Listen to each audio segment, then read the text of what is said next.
Going live now. Oh yeah.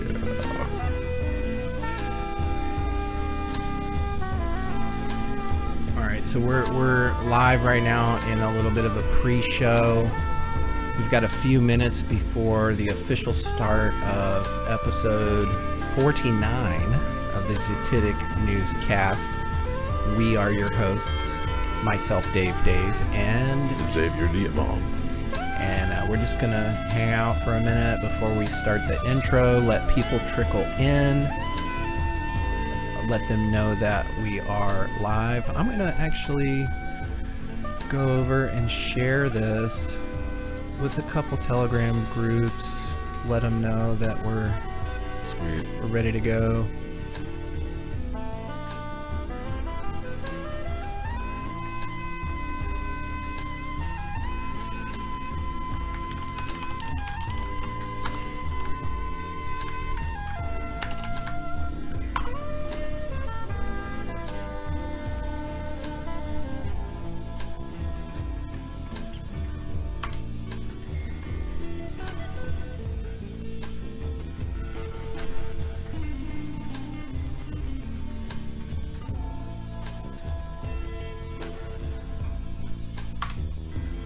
Put that on Flat Earth Islam.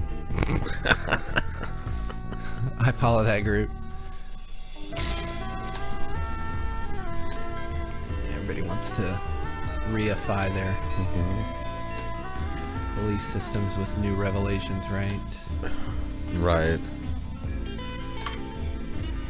It's sort of yeah. I think that the whole sort of faith-based cosmological approach to the issue is very tertiary, and it's actually not the central aegis of the issue at all. But a lot of, these anti-religion types like to engage in hand-waving around the issue because guilt by association. Oh, well, these other people who want to reify their faith cling on to the issue, therefore that's all the issue is. It's like, no, that's a fallacy. It's incorrect. The issue extends far beyond whatever faith-based cosmology you want to dovetail. Really what is at bottom and a reproducibility and epistemological crisis within the sciences. And it has to do with our cosmological purviews, the macro and the micro, the separatistic framework that operates on a scarcity psychosis mostly.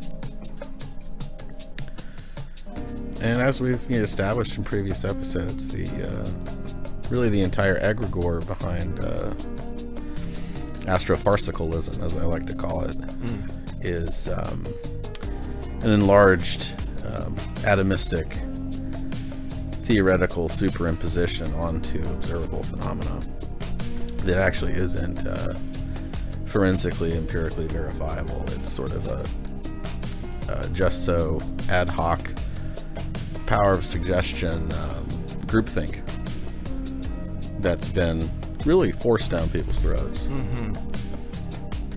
And I think that more and more people are realizing, there's a lot of stuff that doesn't add up.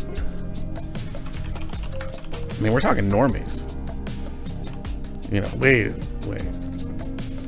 I can go up and up and up and up and up in planes and all kinds of stuff, and this horizon's pretty much rising to eye level, and there's no independent frame of reference for ground motion.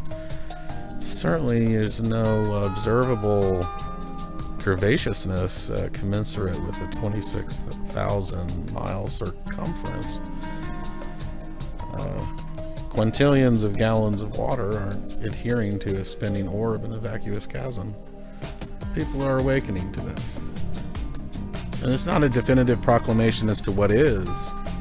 It's just a epistemological realization of what isn't. Via negativa. You know me, I always have an anecdote.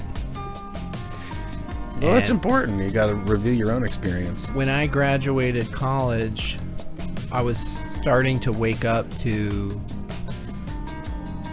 a lot of things. One of them was the moon landing hoax, which I became convicted was not what they told us. And I remember it was like one of the later days still on campus after like post-graduation, and my mom was visiting and so on and so forth, and we were hanging out like we would have done in college, but my mom is there, right? And this subject came up because it was coming up like in our normal conversations, and she was aghast at the idea that we were lied to about the moon landing, and just she wouldn't even have it. She wouldn't have the conversation. And she emphatically said, I remember sitting as a 7-8-year-old girl in front of the TV, and I saw it. You're not going to tell me that we didn't. And I'm like, yes, I am. You just paid a lot of money to send me to film school where I learned movie magic. Yeah. And I'm telling you, this is movie magic. Fast forward to today, and just very recently, I almost unprovoked, my mother has 180'd from that point of view. Wow. And it's like, I want to believe that we landed. That's the case. And she repeated what she said 15 years ago. Yeah. That I remember sitting in front of that TV, and I'm like, but Mama, you know, they can fake a lot. Yeah. And now it's more fluid with her. She's more open to that, and I think that is symptomatic of the degree to which other lies have become self-evidently lies in the last period of time since then. Right. So, not a lot of safe territory when it comes to this paradigm. You can't just cling on to one belief perseverance yarn that you prefer ought to be true, when there's actually really not a whole lot of evidence to justify that it is. right. Well, with that, we are actually at our official start time, so perhaps I shall jump over to our introduction and get this show on the road. What do you say? Absolutely. Let's I'm gonna roll. fade this down. That's Macro Blank, suggested by Xavier Diamant. Probably hear some more of that. This vibes this evening. So let's get started.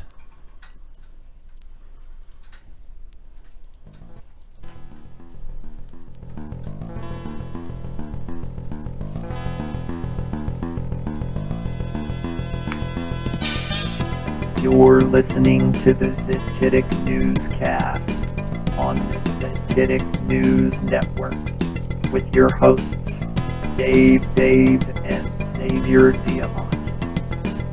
Proceed by inquiry.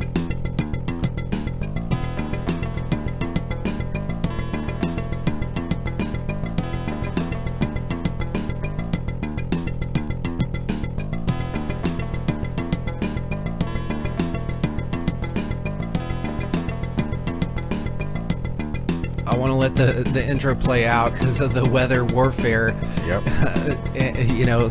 Jump cuts you see there. It'll Geostorm. It'll be relevant to our today's conversation. All right, welcome to episode 49 of the Zetetic Newscast. We are your hosts, myself, Dave, and Xavier Diamant. And we had a little bit of a pre-show chat. We wanted to start a little bit earlier, but unfortunately I realized that my call-in number had expired and a couple other things we had to set up, so we didn't get started as early as we wanted, but we're on time for the official. Just to remind people, this is a call-in show and the number has changed if you've called in before, so please look on screen to the video component. We have it scrolling. The number's 202-800-1829. It's toll free. 202, what was that? 800-1829 is the call-in number. And you can not just contribute to the show, Zetetic.news, the first next generation news network powered by Theta, but you can also potentially earn yourself a free 444 T-Fuel for your participation and contribution to the show. Now, we haven't had a show, I think, since June, so it's been quite the hiatus, Yes, which is indeed. why we wanted to start a little bit earlier and why we hopefully will do another show much sooner after this one than we have done in the last few months. But we have a lot to cover, and we might go a little bit longer than normal today as well to see how much of it we can cover. But I wanted to start the show. Of course, we typically will have some sort of housekeeping updates, some sort of development that we, addition to the website or new article, or maybe some sort of feature release that's important on the Theta network, or some other development that would potentially influence our roadmap at Zetetic.news. This one is not so much along those lines, but is nevertheless relevant to our existence, our very existence, and what we have really had to contend with from our very genesis. For those of you who haven't listened to us before, and I know there might be one or two of you in the audience today who haven't tuned in live, Zetetic.news was really born out of a desire to open the conversation around topics which were most often the subject of censorship, targeted shadow banning, derision from a social political perspective, because the thinking was, well, if those are the things you shouldn't talk about, they're probably the ones that or if you're not allowed to talk about, they're probably the ones you should be talking about. And so Zetetic.news also came out of some activism which brought Xavier and myself together, which was also the subject of censorship, derision, and shadow banning. However, that subject, which is the National Fluoridation Program, was just a little bit too limited, I think, for our tastes, and there were bigger fish to fry, so to speak, that we wanted to address from a sort of public awareness, public service announcement, activist sort of way. And so that's where Zetetic.news came from. Now, Zetetic.news, really, Zetetic means to proceed by inquiry, which is kind of our tagline, is whatever information we're putting out there, this is not investment advice, we don't have any special licenses, et cetera, et cetera. It's entertainment, infotainment, if you will. But you should proceed by inquiry. Instead of like going to CNN and just being told what to thought, you can come to ZNN and be asked to think, think about what we're talking about, make up your own mind, do your own research, all of those caveats. But the whole gestalt is proceed by inquiry. Now you can go to our website, Zetetic.news. You can read some of what we do is we aggregate different news sources. We also produce this monthly, bi-monthly show, a multi-hour long-form discussion and or journalism, sometimes activism, depending on the season, right? I did some undercover stuff with the mask mandates, for example, that got banned, et cetera, et cetera. But that's the whole idea, is proceed by inquiry, do your own research. Let's talk about the things that people don't want you to talk about. Okay, so that's the idea. And now, one of the themes, right, is like getting away from centralized systems, government, yes, technology as well. That's the whole hook with Theta, is it promises to be at least a decentralized infrastructure, which could potentially in the future be a way to, I don't want to say evade, because that almost implies illegality, but more like avoid censorship. Because we find it to be illegitimate. We find it to be, in some cases, fraudulent and criminal. And now we knew, launching Zetetic.news, that naturally we're going to be the subject of the algorithmic suppression. We understood that. But it's that doesn't mean we're not going to continue to point it out. That's not going to mean we're not going to continue to identify prima facie evidence that it's happening. And so I wanted to open the show a little bit today, just starting with that as a sort of housekeeping update, because in the preparation for episode 49, I went to Google's Chat GPT, essentially. It's called Gemini. And I use it sometimes because it allows you to also connect to websites. So like you can feed it a website, it'll go to the website, visit the website, analyze the content, summarize it, do whatever you want with it. That's right. And so I thought, I'm going to save myself some time. I can edit it, but I'm going to go just get it to print out like a description for today's show based on my inputs, hashtags that are relevant, and then I can launch the show. So I go and I say, I want you to go to Zetetic.news, and I've got this on screen. If you're just listening, we have a video component as well. And I'm showing the conversation with Gemini. I want you to go to Zetetic News and analyze the content, then write a description based on the topics. And it says, I can't help with that right now. I'm trained to be as accurate as possible, but I can make mistakes sometimes. While I work on perfecting how I can discuss elections and politics, you can try Google search. And this is something I've found is you ask it anything about politics, It'll give you a huge rundown. It's just a laundry list. Yeah. And I said, I just want help drafting a description for my show. And then it acts like I didn't already ask it. It says, let's craft a compelling description. What kind of show is it? What's the main theme or focus of the show? Who are the performers or artists involved? And I'm like, please go to Zetetic.news to understand the style and content of the show, which I already asked it.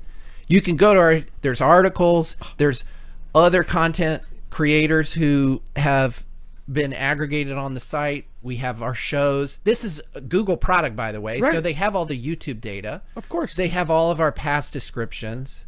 At least they should. They've got mentions. It says, I'm not programmed to assist with that. And I just say, here's the URL. I just gave it the URL. I'm unable to help you with that as I'm only a language model and don't have the necessary information or abilities. I said, can you go to CNN.com and summarize the latest info on their main page? And immediately, my God, as of October 7th, the very time that I submitted this request, it gives me a full breakdown. U.S.-Iran tensions, 2024 presidential election, other headlines. And then this was when I was like, whoa. At the end of that, there you go. All I did was ask for CNN summary, and then it says, important note, I cannot access websites that might contain harmful content. While Zetetic.news wasn't flagged for such content, my safety protocols prevent me from directly visiting it. And I'm like, whoa, can you tell me more about the safety protocols that prevent you from visiting Zetetic.news? If it hasn't been flagged, which is what it says it wasn't flagged. If it hasn't been flagged, what safety protocols prevent you? And it says, you're absolutely right. My previous response wasn't entirely accurate. I apologize for the confusion. It says, my access to website is restricted to prevent exposure to content that could be biased, misleading, or contain malware. Zetetic means, this was really curious. Weird. It says Zetetic means inquiring or investigative. And then it says isn't currently flagged for harmful content. Well, why are you mentioning it then? Because I asked about safety protocols. However, without additional information about the site's editorial standards and content sources, it falls outside the scope of safe browsing protocols I operate under. Now, you guys haven't got already, ZNN is a parody, essentially, of CNN. Mm-hmm. It's on the opposite side of the alphabet. We're intending to be the opposite.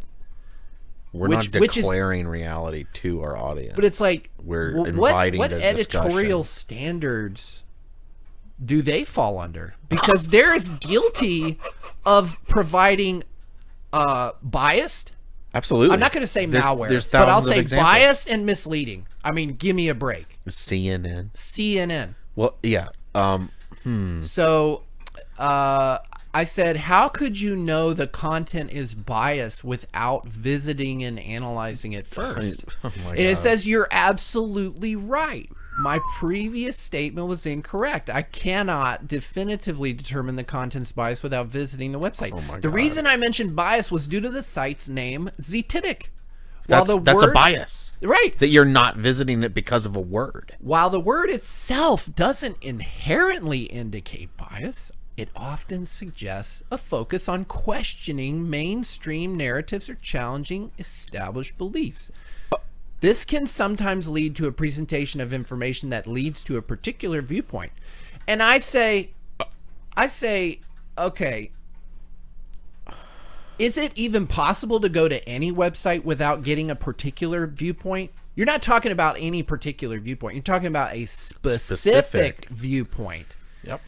And we just go on, and basically it succumbs to, okay, you're right.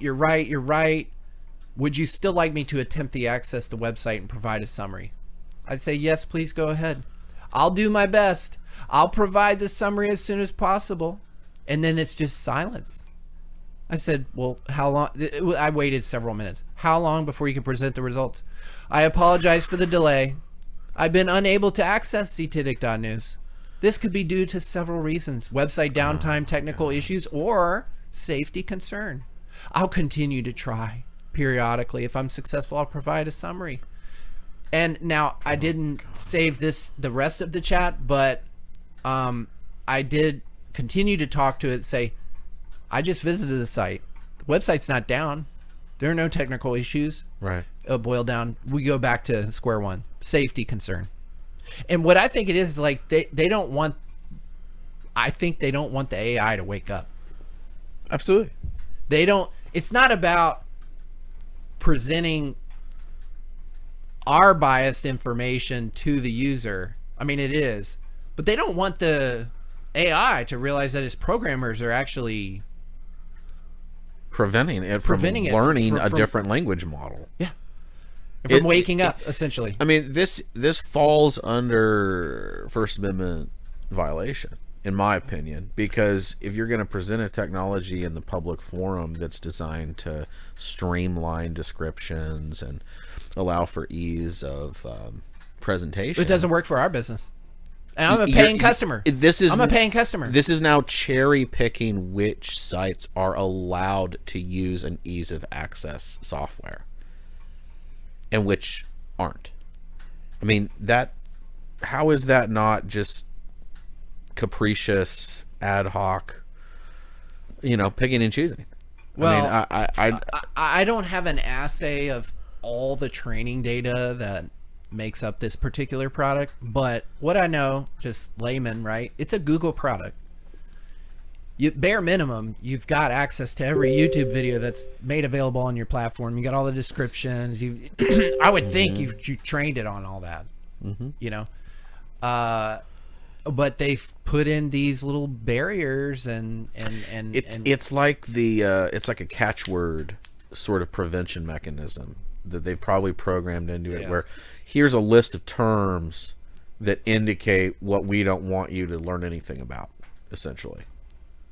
And I guess proceeding by inquiry and having ongoing questioning of topics that are essentially open-ended discussions falls under that banner of quote-unquote not a reliable source. And it's like, well, you're already pre-selecting a definition based on your bias for what constitutes a reliable source. You're pre-programming that into the algorithm of this AI software. How is that not intentional suppression of free speech writ large? It is.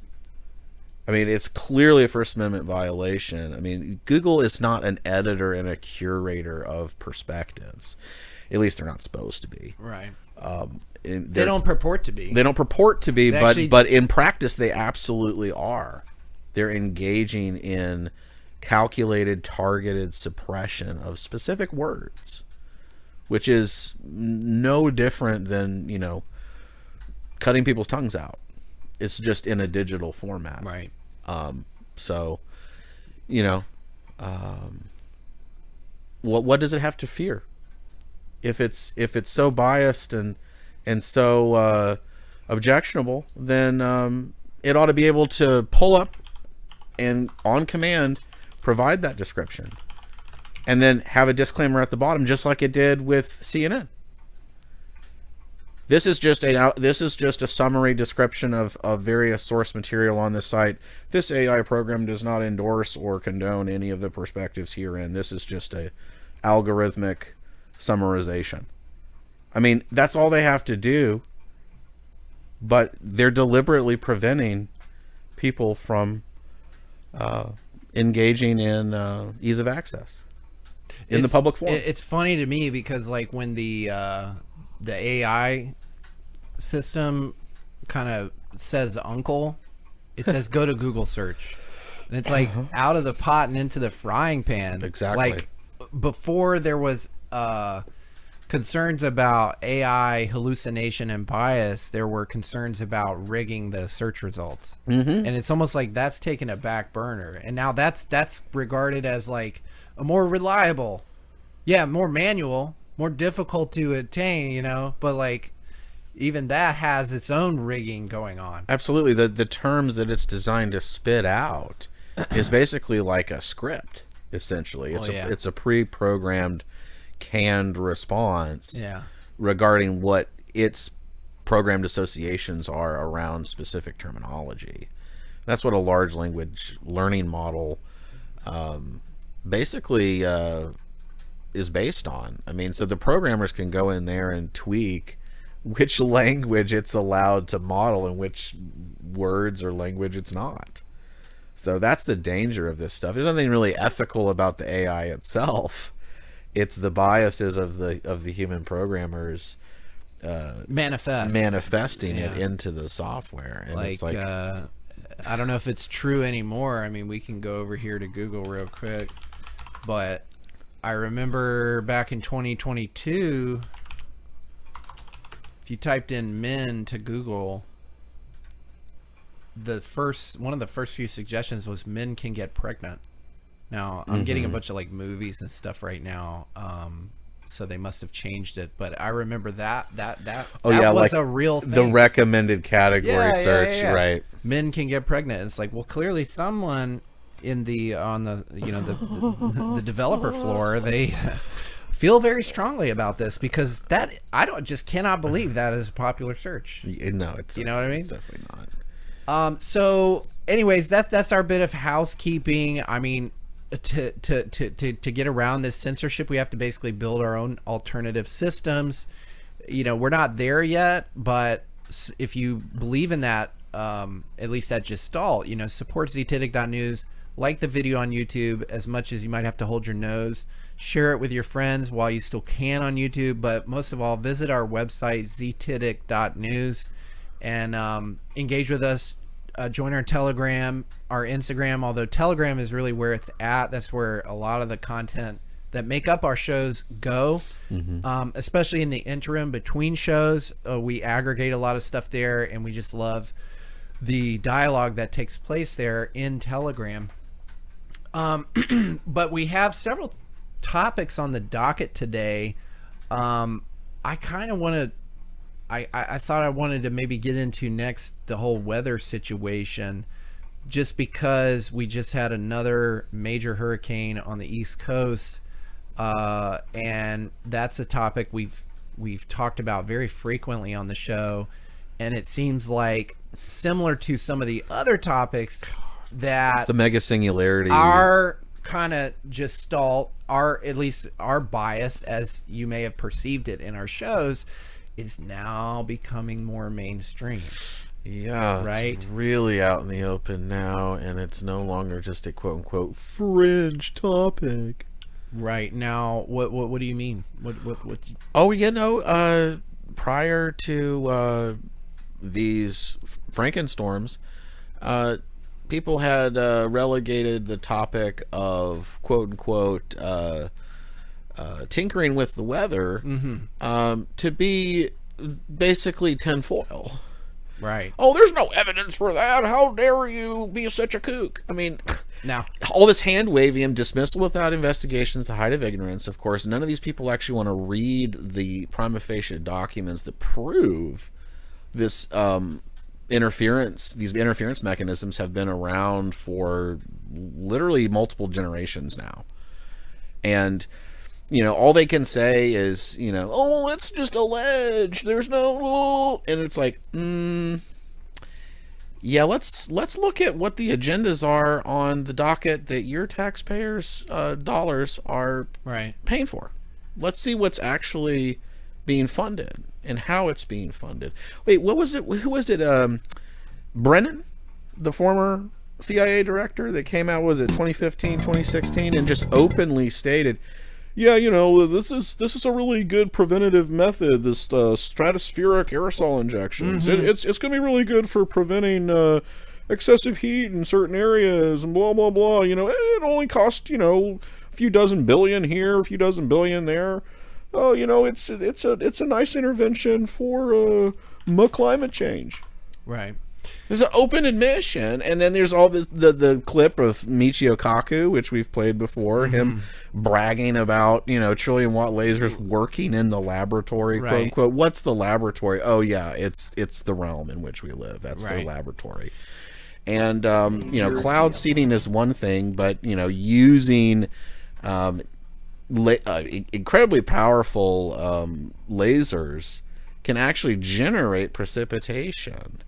And it's been how many hundreds of billions of dollars now have gone into some form of tinkering that is justified through A, B, C, D, E, F, G reason. Whether it be climate change or preventing the greenhouse effect, or you can literally go down the list of broadcasts and interviews and white papers that openly talk about this, and it's openly admitted, it's out in the public. But because of this whole H.G. Wells kind of open conspiracy programming amongst the population, there's too much cognitive dissonance and hypnotic relay that people are just regurgitating this idea that, oh, it's beyond the pale, it's tinfoil, it's an MK Ultra-esque kind of trigger response. It's a belief perseverance yarn. People want to think that things are just chaotic. No one's really in control. Everything's random. It's all coincidence. That's actually more of a psychological crutch than the way they want to turn the tables and say, oh, you just want to think you have special knowledge and that everything is under control. It's like, well, which is actually more convenient for ordinary consciousness? It's not easy to come to that conclusion. It's not easy to come to that conclusion. And in fact, it's the very frightening. Wiser you get to this, the more privy you get to it, the more pain and suffering you essentially experience. Right. And I think that's their own protection mechanism. It is. Right? They know that the truth hurts. Yeah, exactly. Because even giving that inch, conceding the inch, that, okay, see, the first inch is, can they or not? Right. Once you get that most hurdle, people don't even want to give that. That's what I'm saying. They just have blinders up and they chant mantras and just say no, la la la la la. Right. And it's like, no, that's just a childish, coping mechanism to, prevent any information. But like once you get over that hurdle that they can, right, you have to, and this is why I want to keep bringing it up, is you have to look at the entire weather situation differently from that point on. Instead of this whole meteorological vernacular that is used to explain weather phenomenon, low pressure, high pressure, humidity, etc., you have to add into that. I'm not saying discount all that other stuff. It's not that stuff isn't valid. It's that you also have to, if we're going to at least, and most of the weather stations do, promote man-made climate change propaganda, if we're going to accept that the SUVs and the coal-fire plants that we use to power our homes and all that, refrigeration, and the cow farts, if we're going to accept that, we also have to include in the whole calculus the rest of man-made climate change, which is these secretive, some cases clandestine or special access black project weather modification, mass manipulation technologies, which do exist. So the okay, we'll show you in a second. They do. They've openly admitted it for decades. So then the question is, when do they, and for what purpose? And people, if that's a bridge too far, people can admit, oh yeah, there's such thing as cloud seeding, and maybe there are lasers out there, but that's just crazy to think that people are evil like that and would use it for an agenda, an advantage. That's just beyond the pale. I refuse to believe people are evil. I mean, that's the next level of cognitive dissonance. Right. Is you might be able to finally come to the grips that, oh gosh, these weapons really are real. That's frightening, but I still have belief in my fellow man, and these authorities know the danger, and they have every best intention in their heart, and I'm just gonna persist in a naive realist trance about the intentions behind such technology, and that's the next level. And then once you realize, oh well. Actually, tax-paying dollars are going towards an Air Force agenda that is explicitly trying to own the weather. It's in their document. They want to own it. So what can people do with their property when they own something? Well, anything they want. Right. And then it's like, well, the weather can't be owned. It's not that easy. All of these plausible deniability yarns and all the hypnotic relay programming that's gone into. But like, if you found some sort of bazooka in a cave that you could shoot up in the air and you found it would like make rain, you could own the weather around your area. Yeah, you know what I mean? Like, and that's what these psychopaths have done, is they've discovered technologies that, for a variety of explainable reasons, can influence, exacerbate, or even create and steer, right? So I'm going to play a short clip. I don't think we've ever played this clip before, but we played others like Michio Kaku talking about the trillion-watt lasers. Former defense secretary talk about killer satellites from Russia. Old footage from World War II where they were dropping aerosols to basically mask ships for warfare purposes. The UN Environmental Warfare Convention, I forget the exact name of the document, but it was basically a 1974 rule set, because they became aware, there's weather modification technology, we need to have some like rules around the use of it in warfare. There's treaties from the early 50s about it. Right. So here's a clip. This is from a documentary called Angels Don't Play This Harp. This guy, I think he's talking about how the oil industry discovered that you could use certain frequencies to vibrate different strata of the Earth's crust, and thereby create the slippage between, I guess, tectonic plates or different sediments. But here's the clip. Layers of the Earth, each one has its own frequency. What we used to do is beam radio waves into the ground, and it would vibrate any strings that were present in the ground. We might get a sound back like, and we'd say, that's natural gas. We might get a sound back like, and we say that's crude oil. We were able to identify each frequency. We accomplished this with just 30 watts of radio power.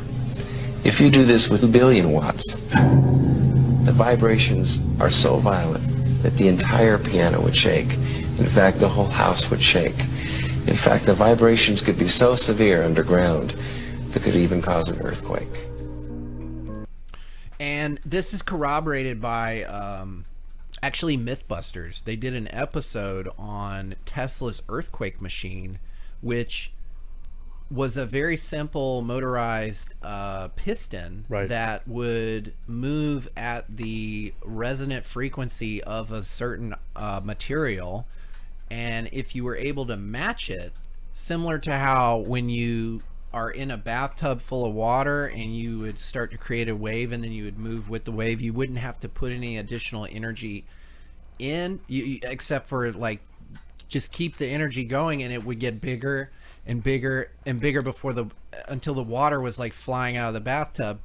And they had to stop their experiment because they put this tiny little thing on a bridge, and we're starting to have the bridge sway back and forth from it vibrating at the resonant frequency. So this guy's talking about earthquake technologies where they are resonating with different strata, like I mentioned, and potentially, he's talking about 30-watt radio waves. Everybody remembers that scene from Jurassic Park where they shoot that bullet down into the ground, and then they bounce like a LiDAR, radar, something, sonar frequency off of it to kind of see what was under there. And I guess similar to this, like if they got a certain frequency, they had a visualizer that would say, oh, there's bones here. We're going to go dig in the, in the dirt and get these bones. So this shit is for real. And like, if anybody thinks it's not, this is why I wanted to bring it up on the show. I think it's become completely mainstream. We now have a sitting president, if you could even call him that. He bumbles through. We have a lot more to say, I guess, on the government's response to the natural disasters, so call it natural disasters, but lack thereof. He actually mentions weather control in this address. Yeah. So I'm gonna play a few minutes of Biden, mumbling through, and then Kamala, kind of picking up the baton, but he actually mentions weather control. So this, to me, tells me we're reaching this inflection point psychologically where maybe we can start to have as a society a more open discussion about this as being a huge contributing factor to what a lot of people perceive as quote unquote the reality, extreme climate change. Right. And that, I think I've argued in a previous episode that this is kind of the establishment's sort of ace up their sleeve a little bit. Yeah. If they want to push people towards this is an easy way to... It's an easy way to say, all of the bad weather will go away if you pay us more taxes. Right. And then what better way to promulgate this desperation for no more bad weather than to cause it themselves? You talk about the hypnotic trance a lot of suggestible, like just repeat lie creates this egregore. Yep. I think weather, absolutely, man, that is going to be a really hard one to crack. Yeah, which is why we focus on it. It is. I mean, it's part of the sci-li paradigm, the pseudoscientific charlatanry matrix.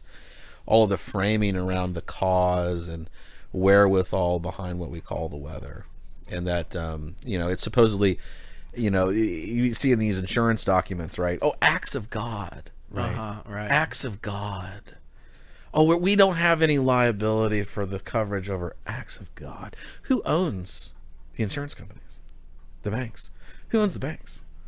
The massive multi-trillion dollar managing firms.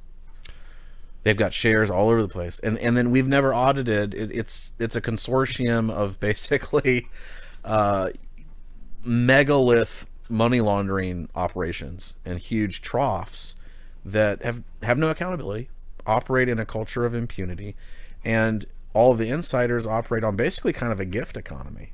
They don't. You see BlackRock paying their quote unquote fair share of taxes.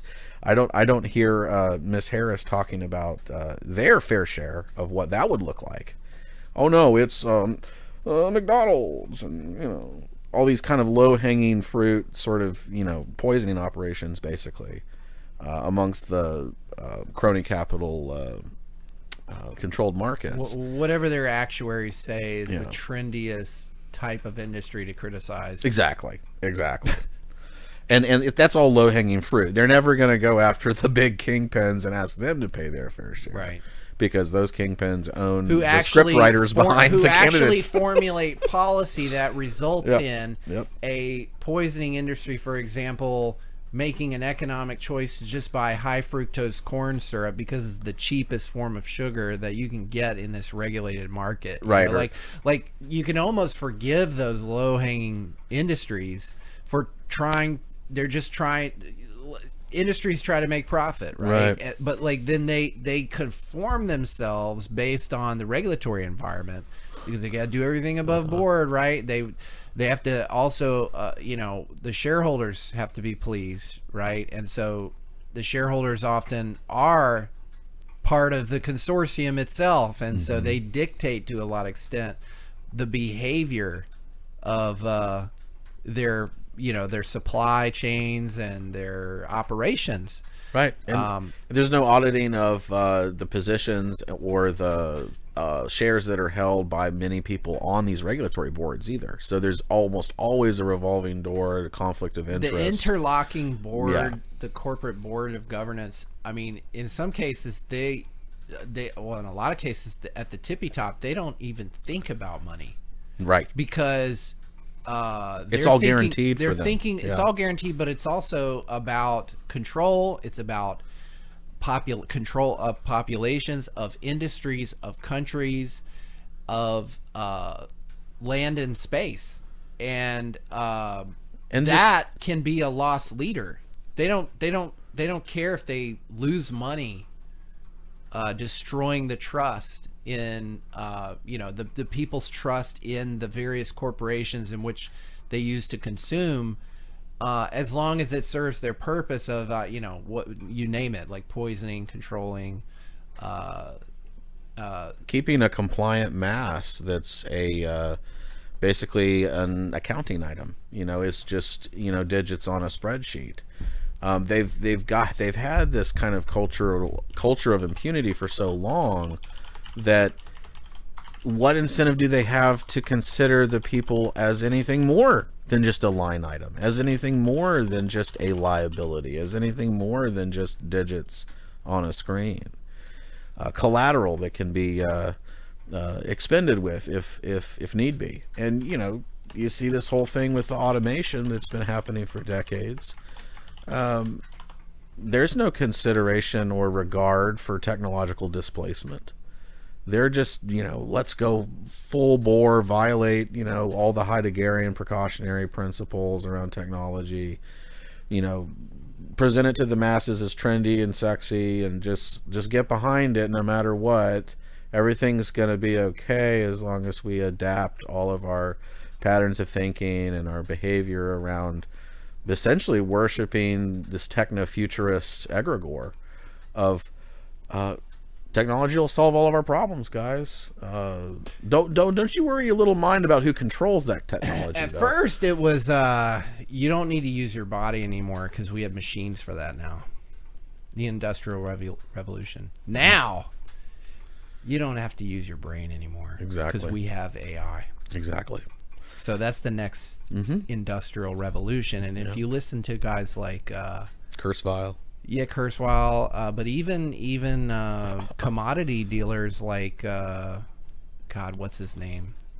Jensen Huang of NVIDIA. Yeah. The NVIDIA CEO, he talks about AI factories and how everything will be done with AI. Like, we're using AI to develop our chips. Great. To process better AI. Great. And just a never-ending fractal of digitization of consciousness. And or outsourcing. Yeah. You've used that term, outsourcing of consciousness and of sentience. Yeah. And we're in the pre-sale phase right now, where they're trying to get people to adopt it. And think of themselves as sophisticated for just regurgitating and patting themselves on the back for having the vicarious intelligence of just repeating whatever the AI says. Right. And then having this culture industry of now it being a virtue signal to have just full credulousness and just naive trust in whatever these technologies say is, a fact, essentially. It's similar to it's TV 3.0, because TV was that for a long time. Right. then the internet came about, 2.0, and you know, that at least you had to manually find stuff to back up your beliefs and convictions, and there was a sliding scale of credibility with the evidence you may find, which could be argued. But with AI, I mean, it's a fucking black box, baby. Right. You ask You it can't audit it. 10 different questions, you get 10 different answers. That's right. And clearly, as we talked about in the introduction, the boundary boxes, you know, like it's kind of like Antarctica. Like, you know, you got to go exploring those boundaries before you reach them, and only when you reach them will you realize the limit of the expanse you're on. Mm-hmm. And where what's permissible and what's not. Right. Yeah, exactly. But you know, we're a little bit off track. We not that there's any particular track, like on this show we go all over the place, but I was about to play this clip of Joe Biden talking about the situation with Milton in Florida. Isn't that the character from Office Space who just continually gets abused? The stapler, he's down in the the basement. stapler, Yeah. exactly, and eventually he burns down the building. So, and maybe a little bit of a cryptic predictive programming reference there. But there's nothing I could say about Joe Biden's senile nature that hasn't already been said. That's not news. That's not news. But what's news here is maybe he's slipping. Maybe this was actually, you know, something they wanted to get the old theater coat hook to like yank him off stage. But he actually mentions and laments people suggesting the government's controlling the weather. And I don't know that we've ever heard a sitting president actually address that conspiracy. Now, we did have Obama talk about flat Earth society, and you recently had Netanyahu say to the UN, "Oh, y'all are just a bunch of anti-Semitic flat earthers." Oh, he did? Yeah. I didn't catch that. Right. But okay, so but those are two. But I've never heard the weather control. So let's Yeah. listen into this. Bear with us.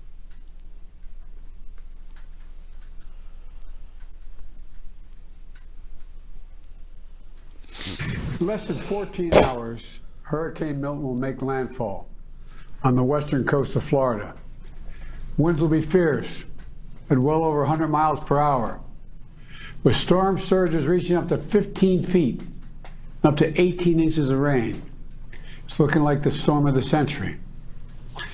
I'm here with leaders of my administration who are in the front lines preparing for this storm and will brief me and our latest efforts.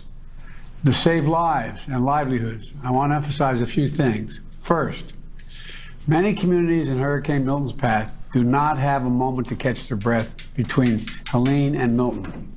Two historic storms in 2 weeks. I want to thank everyone who has followed local guidance to evacuate ahead of landfall. I know it's really tough leaving behind your home, your belongings, everything you own, but I urge everyone in Hurricane Milton's path to follow all safety instructions as we head to the next 24 hours. It's literally a matter of life and death. Second, for the last week, my team has done everything possible to prepare for this storm. I immediately approved emergency declarations in Florida and the Seminole Tribe in Florida. I also surged search and rescue teams, water, food, power generators, ambulances to the region. In my direction, Administrator Criswell will be in the State Emergency Operations Center in Florida tonight. And Kamala and I are going to keep pressure on the companies so prices stay stable on gasoline, flights, and goods people need. Finally, we're teaming up with state and local officials to support impacted communities. I spoke with the Florida Governor DeSantis, with Mayor the Tampa Mayor, the Clearwater Mayor, Rector, and the Pinellas County Chairwoman Peters. I offer them everything we need, everything we have, everything they need. And I made it clear to them they should reach out if there's anything more they need. I gave them my personal phone number here at the White House to contact me directly if that's necessary. Let me close with this. I want to thank the governors of all the affected areas over the last couple weeks. Florida, North Carolina, South Carolina, Georgia, Tennessee, Virginia. You know, we've been in constant contact. And they've been very thankful and appreciative of the help the federal government is providing. And I'm appreciative of all they're doing as well. And I've told them to contact me with anything else they need. We have made available an unprecedented number of assets to deal with this crisis. We're going to continue to do so until the job is done. But now I want to be clear about something. For the last few weeks, there's been a reckless, irresponsible, and relentless promotion of disinformation and outright lies that are disturbing people. It's undermining confidence in the incredible rescue and recovery work that has already been taken and will continue to be taken. And it's harmful to those who need help the most. There's simply no place for this to happen. Former President Trump has led the onslaught of lies. Assertions have been made that property is being confiscated. That's simply not true. They're saying people impacted by these storms will receive $750 in cash and no more. That's simply not true. $750. They're saying the money is needed for this crisis is being diverted to migrants. What a ridiculous thing to say. It's not true. Really? Now the claims are getting even more bizarre. Congresswoman Marjorie Taylor Greene, a congresswoman of Georgia, is now saying the federal government is literally controlling the weather. We're controlling the weather. It's beyond ridiculous. It's got to stop. In moments like this, there are no red or blue states. So, I mean, he's right. In moments like this, there are no red and blue states, but that's like a Freudian slip a little bit. I think they need to yank him off the stage, and it's shortly after that Kamala comes on and talks. But, you know, let's talk a little bit about whether or not the federal government is controlling weather. Yeah, it's like, how do you find control and how do you define weather? So if we can establish that those definitions are, pretty self-evident, it's really not hard to demonstrate that it's a fact. We've covered before a website you can go to right now on your browser, weathermodification.com. It is an admitted fact that they can control the weather, and that they do control the weather. They're contracted companies who facilitate this, and they offer their services. If you go to weathermodification.com, you can see their list of clients. It includes the Department of Defense and the Air Force and a bunch of other entities who operate in the shadows, and they would have you believe it's, he said it himself, it's ridiculous, it's impossible. But this is a document that we haven't shown on the show before. I just saw it recently, and I don't even know that I've read it, although I've been deep in this subject for quite a while. It was published in December of 97, 96, somewhere around there.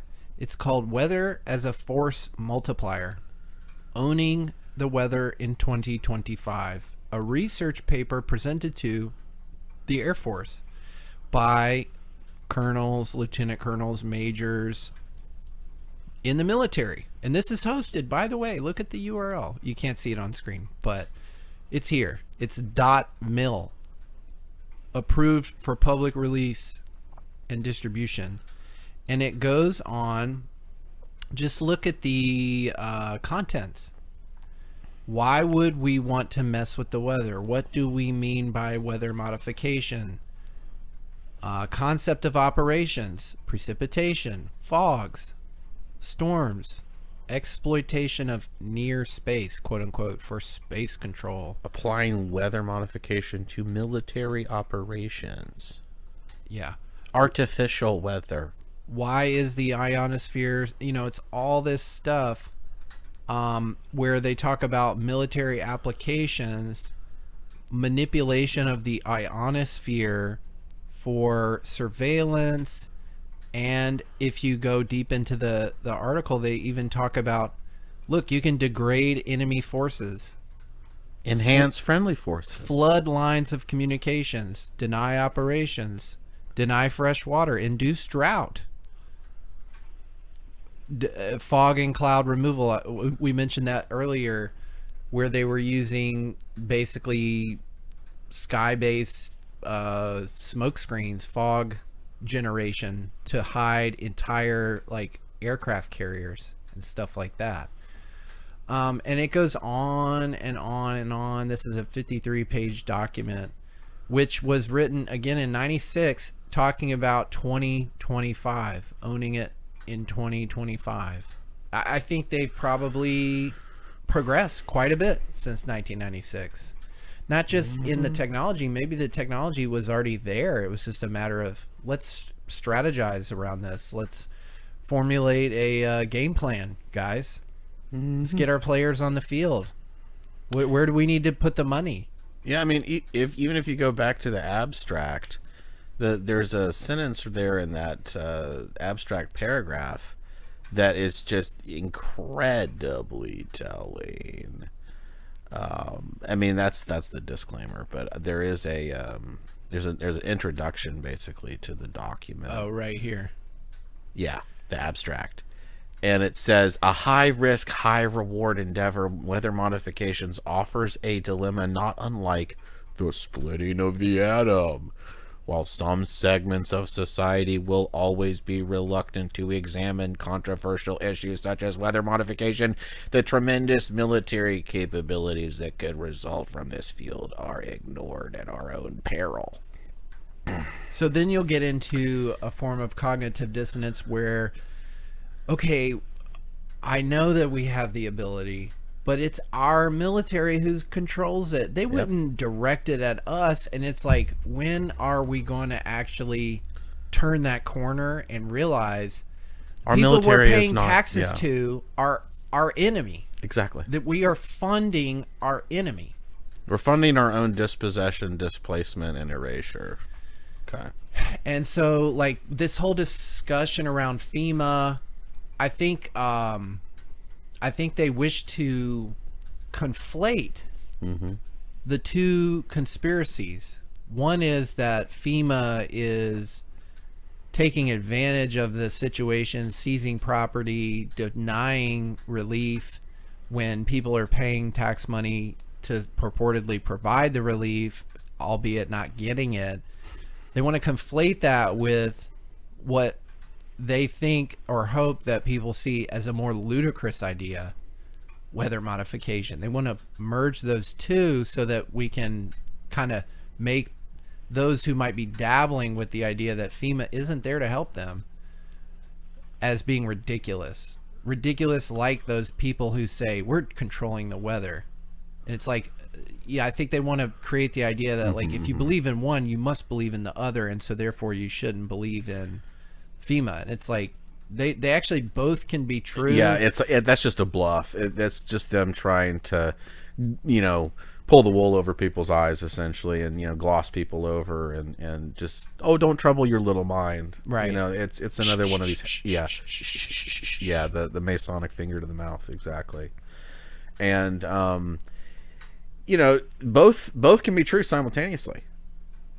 Just because one sounds a little bit more out there or far-fetched doesn't mean it's not connected to something that's, very much demonstrable. Look at this other very telling section of the abstract.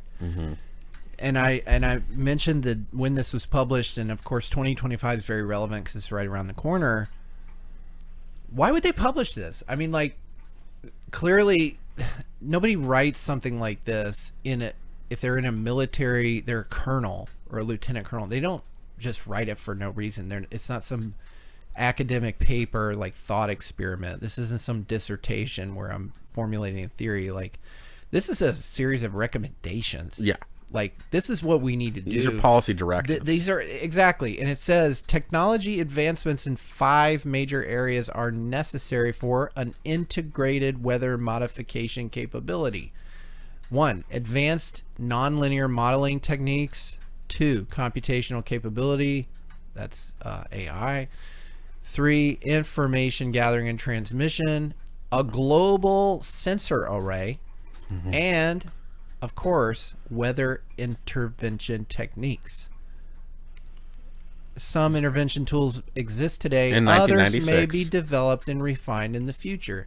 So, once you get all the precursors to this, again, integrated weather modification capability, hey, before we start, scientifically applying this and directing it to achieve our military objectives, we need a global sensor array. And if you talk to an electronics engineer or something in NASA, most of the time they're talking about Weather. climate change. Oh, that's where all the money's going. And it's like that the whole global warming thing funds all the development that basically gives them, maybe that's why they want everybody obsessed on climate change, is because they want to actually change the climate. Well, yeah, because it all ties in with the whole Terraqueous orb, mothership Gaia. This is all we've got. This lone ball. The lone ball in the void. Cede all of your rights. This is our only home. This is our only home, and it's changing, and the weather's getting bad. Have you been following Lieutenant Dan? This guy in Tampa? I've heard of him. I don't know. I don't know if I've seen any of his recent posts. I haven't actually gone deep. I just learned of him through my wife, but he's some guy in Tampa on a sailboat who went viral. Right. Because That's right. he's like, I'm just going to be out in the ocean. I'm going to rise with the water. Yeah, it's going to be windy. It's going to be rough. I'm just going to stay in the hull, basically. And Tampa mayor and stuff were like, we're going to come. You got to evacuate. Like, we're going to come take you into custody. We're going to arrest you if you don't come in. And they even went out and had like a press conference to encourage everybody to evacuate. And they were like, even Lieutenant Dan finally chose to evacuate. And then he's like, meanwhile, like live streaming, like, I'm still out here. So they straight up lied about this. But on the face of it, like, okay, you got to evacuate. We're sending resources. We're mobilizing our troops and so on to like support you. But like, we're going to make a special trip out into the ocean, basically, where this guy's floating around, to arrest him for his own safety. Mm-hmm. It's like totally bizarre and counterintuitive, and it's not adding up. And there's a lot that's not adding up beyond this whole weather modification thing. Biden mentioned seizure of assets, and it's like, I think there's some more wordsmithing, because plausible deniability. Well, you got flooded by a natural disaster, and you are destitute, and you can't pay your taxes on the property, so you sell, and that was consensual. You signed the paper, right? But like, this came up with the Maui fires as well. So this is another part of the progression, I think, to where psychologically now people are more open to thinking about this, because the Maui files was a big wake-up call for a lot of people on the internet, because of the juxtaposition of very specific fires that were happening. We talked about this on a prior show, where these fires were not burning like you'd expect. No, they're very selective. And then you also have these these wealthy people with luxurious properties in prime real estate didn't get touched, completely avoided. They were unscathed. And then you have various predatory asset management companies coming in and buying up the real estate through their subsidiaries and portfolio companies. How and whatnot. Convenient. And this is now, people are revisiting this idea because they're seeing it happening in Western North Carolina, South Carolina, Georgia, these affected areas.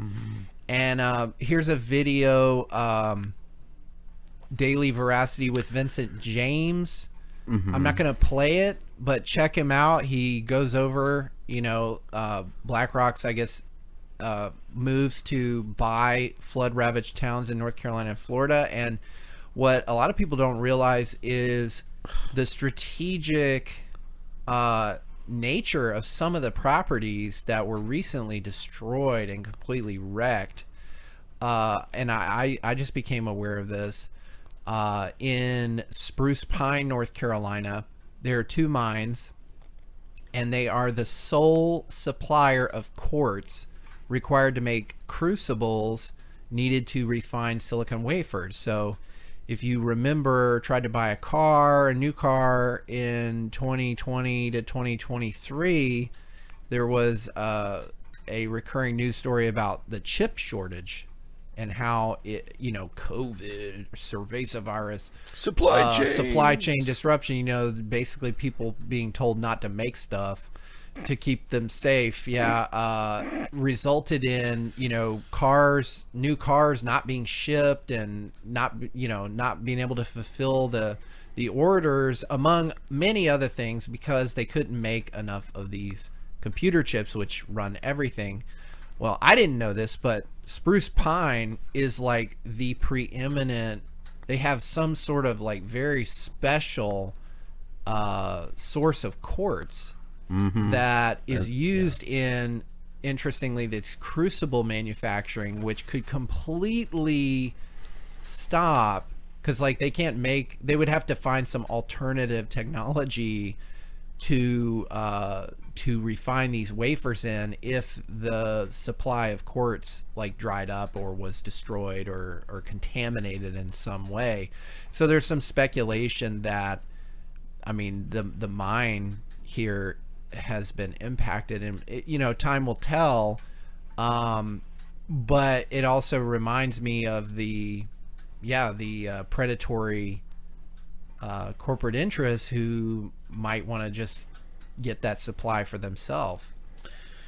And the fact that it's even legal for these firms to aggregate this much leverage and power and influence over the financial system really kind of begs the question, who's involved at the top of government to begin with, and do they even have any of the people's interests at heart? I think that they see populations as basically figurines on a risk board a little bit. They see population numbers and population makeup and demographics as this kind of interchangeable, mass horde sort of category that they can just shuffle around, and everyone is sort of a piece of livestock a little bit. It's sort of the big, international human farm, and the state is the farmer. And that's the kind of model that they're working with on these kind of bigger picture policy levels is, these are just people trying to, live their lives and live and let live. And, they're concerned about what's for dinner. And, we get to control things on the big picture. No one should trouble their little mind. And just stay in your lane and watch your football games and, enjoy Netflix and Miller Lite, and don't question authority, obey it. And that's the same line of Orwellian social engineering that goes into these disasters too. Oh, just evacuate. Oh, just follow the rules. Don't care about where the money goes or how much aid you're actually receiving. We've got it under control. Don't worry your little mind. The fact that he even said $750, it's like a slap in the face. Again, we've talked about, and I didn't want to talk about Joe Biden's senility and literal retardation before our eyes, because everybody talks about it, but like we did coin the term hologram Joe before he was even elected, and basically predicted this devolution into idiocracy, open mockery. And it rang true from his installation in the White House, that this is like a humiliation ritual. It is. The fact that we even have to consider listening to him because he's giving an address, like he belongs, if what we're seeing on the screen is even a real representation of Biden, like not could be by that like a video recording of the literal human being, but I don't even know if he's around anymore. I mean, honestly, hologram Joe, rubber mask Joe, that went viral. That went viral during his presidency. It's like it did. It's amazing and that was another major topic, and we can just go into so many different directions. The whole presidential insanity that's happening right now. I've talked a lot. I picked kind of the first two topics, but like, Xavier, where do you want to go from here, man? Like, I mean, I think that it behooves us to cover some of the political theater associated with oligarchical selection slave suggestion box contest 2024, where we've got you know, on the one hand, you know, COVID Dawn, and we've got on the other hand cackling witch, you know, Kami Harris. As I was saying,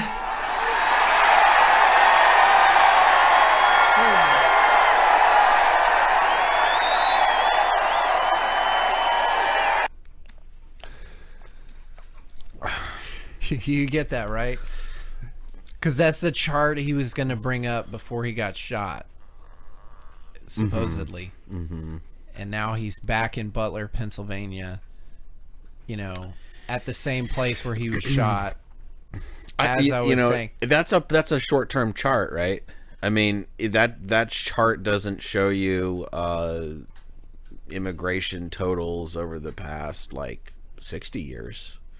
It was, you know, it started as a trickle, and then it started to become a hill in the 90s, and then it really started to take off and peak after, or take off and build momentum after 9/11, and then, you know, just kept coasting higher and higher into Obama, and then even under Trump, it kept going higher and higher, and now the last 4 years, it's the equivalent of the last 20 years in the last 4 years. just like the money creation. Mm-hmm. Mm-hmm. It's funny how it's interestingly tied together. How can Biden possibly say with a straight face that it's not true that money is being diverted to Other the means, illegal yeah. migrants versus the relief? You know, like, government people, I understand they like to get very semantic and word and mind games. So, like, I guess the argument is, well, we have different budgets. We have different budgets. But, like, when it comes to me, you don't have a different budget. Mm-hmm. Okay? When people give their tax money, there are different pots, right? You've got the gas tax that goes to the roads. You've got the property tax, which ostensibly goes to the schools. You maybe stormwater. You know, you've got your various sales taxes, like, you know, tax on water, tax on your cell phone. These facilitate some sort of governmental function that's particular to that. Mm-hmm. But when it comes to border control, military, federal matters, international engagements, relations, diplomacy, Policy implementation, exactly. all of that comes from where? Well, most people are accustomed to paying an income tax. And for that portion of their tax payment, it is one big pot, right? Yeah. It's one big pot, and then you have your representation create bills, and they get funding approval. The Congress creates a budget, and they have all these different pies. Now, like, since we don't actually, I guess through the representation is the argument, we have some kind of say over this. Like, when things aren't being run in a way that makes sense, like, you're just basically trying to cover your ass, and you're being semantic when you say, well, you know, we're not diverting funds from, like, the illegal the migrant situation, or the federal relief situation with the natural disasters. Like, we're not, you know, those budgets are already set, and we're just using what we can, and we're doing everything we can. And it's like, But you guys control the budget, right? So, like, in the private sector, you can change the budget. You're still allocating capital specifically according to an agenda. You can take money from one budget to the other. Exactly. And when people are surrendering, I mean, literally over 40% just to that bucket of various federal troughs. Mm-hmm. They don't fucking care. Like, if you got the budget wrong, like, you should prioritize the citizens. You should prioritize the people who actually paid into it, not the people who didn't. Like, come on. How can you say that's not true when it, from the taxpayer perspective, it is true? You're prioritizing these other folks who are getting more money. Oh, absurd amounts more. $750 at the grocery store is nothing. That's like 2 weeks if you're lucky. For a family of 5? Yeah. 2 weeks? Yeah. 3 weeks? And how much are the migrant? They're giving bus tickets and housing. Put them up in 4- and 5-star hotels, maid service every day, breakfast, lunch, you name it. Childcare, diapers, just it's all paid for. Oh, do you have to work? Oh no trabajo. And no, I mean in the inner cities, it's serious. Yeah. That is those are de facto sanctuary city policies. You come in, reload your card, go back to the Ritz-Carlton, enjoy your stay. And that plays right into what we've talked about before, Squatter Nation. Yeah. The imminent residential and commercial real estate collapse, which will result in the favelaization of the United States, which we've already seen. Wasn't that a news item over the hiatus? Absolutely. The Colorado apartment building that was taken over, commandeered by some Venezuelan. That's right. That's definitely on our trending tab. Yeah. Oh, here's Snopes. What does Snopes have to say? Unpacking hysteria over Venezuelan gang members allegedly taking over Colorado apartment. They're going to say, oh, it's mixed. Sometimes crimes occur. Don't worry your little head of how commonplace and widespread it is, though.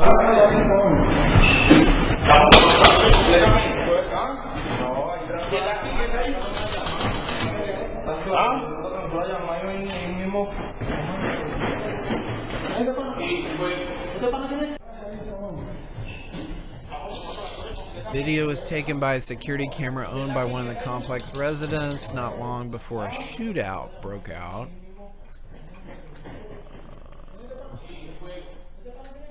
Yeah, this is one video. Do you think it's the only instance of this?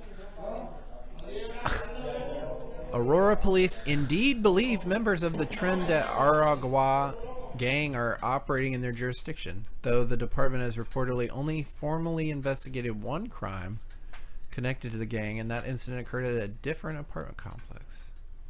Okay. They really don't even dispute it in here. It's like SPLC shit. Yeah. And Snopes. They're so fucking stupid. No, it was admitted. The mayor had to admit in Colorado that this actually happened, and they spilled over from some other place that they were, festering in. And it's not like it's isolated to this one area either. This is a rampant, pervasive feature of enrichment, guys. Don't Diversity, you love it? Equity, and inclusion. Learn to love it. Yeah. We also talked about the little pump fake on the part of the longshoremen who were gonna go on strike at the East Coast. cripple you. Yeah, what you mentioned? You sent me a note saying that was totally political. I think what's your take on the whole port strike thing, and what's your prediction since they've kicked the can, so to speak, or moved the goalpost to January? Post-election. Very convenient that they start throwing a conniption 15 years after automation at ports has been incrementally introduced and is basically fully actualized in other developed countries like China. China has completely automated ports, and they're extremely efficient, and you know that's a big reason why we have a massive effing trade deficit with them, is because they're like, oh yeah, we'll just fully implement automation and we'll just build more stuff and we'll just divert human resources towards building more things. And meanwhile here we're in the United States, and no, we've got to pay gate openers and crane operators $250,000 a year, you know. It's like, okay, and how much does this longshore guy president make? Oh, like close to $1 million, and he's got like a $8 million house and a yacht and a Bentley. Yeah, I'm sure he really cares about those longshoremen. Yeah, no, he doesn't. He's probably connected to some mafia group. You know, a lot of these Teamsters historically, intergenerationally passed down this grift of, oh, I've got seniority. Let me sit in the office all day while everyone does all the work for me, and I get paid 4, 5, 6 times what the people actually doing the work are getting paid. And I'm gonna, you know, cry foul over competitive practices by, you know, port owners. It's like, yeah, those port owners, I'm sure BlackRock has got large percentage shares in those ports. Yeah. What do you think about the pump fake, though? I mean, they were going to strike, and it was like very untimely with the need to supply. You know, people were panicking about the storm and whatnot, and then they said, "Oh, actually, we'll go back to work." I think we're gonna. So I heard two things. One was my initial thought was kind of like how they cut interest rates for the incumbent to, you know, give people that dopamine hit before the election and potentially get them to vote for whoever the in the candidate is. In the can. They were, you know, because I think all the union heads are big Democrats, right? Oh, so it's like more than 3/4. But then I heard, you know, this other theory who suggested, well, the union heads were approached by Trump's people, and they're so sure they're going to get in the White House. It's like, you should go back to work, and we're going to strike you a really sweet deal once we're in the office in January. And I was like, well, that's kind of interesting. I don't know that I think that Trump has that kind of sway with a union head. Nor do I think like the union head would bet so much on him winning. It was kind of like interesting to hear that other kind of point of view around why they kicked the can, essentially. But like, what do you think? It seems like just basically shuffling deck chairs on the Titanic a little bit. I mean, if Trump is actually going to be serious about reducing the trade deficit with China, these ports are going to have to be fully automated like next year in order to be actually competitive. I'm sorry, but, you know, increasing pay from these, you know, workers, you know, $70,000 a year or something, or, you know, over 5 years, it's just not, it's not in the money cards, unless, of course, you know, they decide to go for broke and just yenify the dollar and just do $100 trillion prints and just, you know, destroy the savings of the past 3 generations, essentially, which is not out of the realm of possibility. In fact, it could be around the corner here in the next couple years, in fact. I think they're going to be forced to. I mean, if you look at, I think Porter Stansberry, he recently did a kind of X thread talking about the benefit transfers and the deficit spending that's happening, and how that's the real inflationary force that's ongoing. And that's not being fully accounted for and admitted. I mean, I think tax receipts are probably going to start capping and plateauing and declining over the next few years. And it's only some, 40 million Americans or something that actually meaningfully contribute to the tax system. Yeah. And there's 350 or something million people getting benefit. I mean, there's some form of benefit transfer happening. There's 80 million Americans who, according to the IRS, should be filing a tax return who don't. Right. It's 80 million of, and the 350 million, which is a debatable number anyways, but like of the citizenry, a lot of them are children. So they're not even like in that group. So you subtract them, and then the retirees, and then a lot of people who just don't work or earn enough to even qualify, meet the threshold. meet the threshold. And then the rest, like you said, what is it, 40 million? I'm not sure what the number is, but I know 80 million at least don't file. Right. And then like when you have these major events that challenge people's beliefs around the reliability of government assistance, and that once that trust is lost, I mean, it has a network effects, I think, or will, could start with FEMA, but like, hey, the check didn't come, Social Security is another major part of our social safety net that is keeping the economy going, because people are receiving these checks, these payments.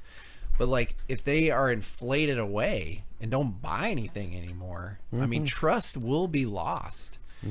And to your point, I mean, the only way out is to continue to try and pump up that bubble. Absolutely. And it will eventually falter and fail. The question is, how are they gonna? Because these people do think far ahead. They think in decades, not days. Like they're not gonna be surprised by its collapse. They're planning for it. They're engineering it. So the question is, into what? I mean, what we saw, we got a little taste of what they would like under the whole 2020 to 2022 timeline. We got a little kind of pre-sale example, a little test trial, a little free trial there. Right. They would like to see people more or less completely surveilled, locked down, very highly limited motion, highly predictable behavior set, in exchange for UBI. Yeah, some kind of pacification payment mechanism. And I think that unfortunately that Overton window got moved so far during that quick. And so far and so quick during that timeline that now people remember that. It was only 4 years ago that the STEMIs and the ongoing, perpetual unemployment benefit kind of program started to be rolled out. Was about 4 years ago. Even before then, really, it's been over 4 years now. It's crazy how this time warp system is being rolled out. But I think people remember. They're like, I was receiving, close to $1,000 a week, and I was able to just do what I wanted, that $1,000, allowed me to, buy this and buy that, and groceries weren't so expensive. Right. And it's like, I'm not receiving that now, and everything's way more expensive. I need $5,000 a week now. It'll be a never-ending collapse of the purchasing power of the dollar. And that's why, I can understand the Bitcoin maxi argument that says, you know, there is no top in Bitcoin because there's no bottom in fiat. And I would extend that to certain alts Sure. as well. Sure, because as physical possessions. And physical possessions. I mean, you can bet your bottom dollar that if we see a unification of the dollar, silver is going to be perhaps 4 digits. Right. Based on sheer demand and supply. And yeah, Bitcoin could be 7 figures, gold could be high 5 figures. I mean, we're nobody looking ever at, imagined. no one could ever imagine what could be around the corner. I mean, and I'm saying not like 10, 15 years off. I think it's within the next 6 years that something major will happen that will trigger a exodus out of the TradFi markets into this new tokenized paradigm. And it's a gamble by the establishment, but I think that they are banking on the sort of attention economy, social mediaification of the finance system, and the sort of the dopamine euphoria wave rush social engineering that they want to bring in. I mean, I think that they essentially want everyone in these markets. I mean, all the IRAs, all the pensions. I mean, they have no choice but to keep pumping these equity markets. They have no choice but to keep printing this money and slashing rates. That's my conviction, is they don't care if inflation will go back to, 10, 12, 15, 20% in the cooked numbers that are given by the Fed. We know those numbers have been cooked. I mean, inflation isn't only going up 2.5% from last year. Right. That's, they nix all of the categories that people that they're basically necessities that people actually buy on a day-to-day basis, and they only look at this. People don't even, and the CPI does not, or the core have, CPE and stuff. Man, It's all hackneyed. It's edited, gerrymandered, curated categories that they can pass off as being controlled, and it's like, no, people can't live in TVs, people can't eat clothes. People can't power their house with smartphones. I mean, they're doing this kind of, juggling act where it's like, oh, well, furniture and electronics are down 20, 30%. Who cares if food's up 25, 30? We'll just average them together based on market cap. It all works itself out. It all works itself out, okay? And it's like, they're going to be forced to let inflation run wild, and the Fed's not gonna be able to do anything about it. They could slash rates back to 0. This actually reminds me, and it wouldn't do anything. This reminds me of a discussion we've had during the hiatus that I wish I had. I include some links, but they were difficult to find, and I didn't think of it, about the quality of manufacturing in the United States. But like, I have a personal anecdote, and I think I need to admit on air, even I like to think of myself as being aware of how our purchasing power is being destroyed. Mm-hmm. Maybe even I can't fully appreciate it, because the way it works itself out can be very elusive, right? And in the way that it at least between now and when we reach that state of pure scarcity where the shit isn't on the shelves, mm-hmm. companies are trying to adapt the new norm of inflated prices. Mm-hmm. And mm-hmm. I don't blame these companies, by the way. They want to sell me as much of what they can at the lowest price. They do, because they have competitors and they want as many customers as they can get, right? So when they have to adapt, but like, I blame the banks and the government, right, for creating the conditions to which they adapt. Mm-hmm. Now, you have Kamala out there and others supporting her, suggesting that it's all related to corporate greed and price gouging and all this. I want to share a personal anecdote as to how this can manifest in a very subversive way that might not would normally probably go pretty well undetected, but it's something I noticed and is like a red flag to what is to come.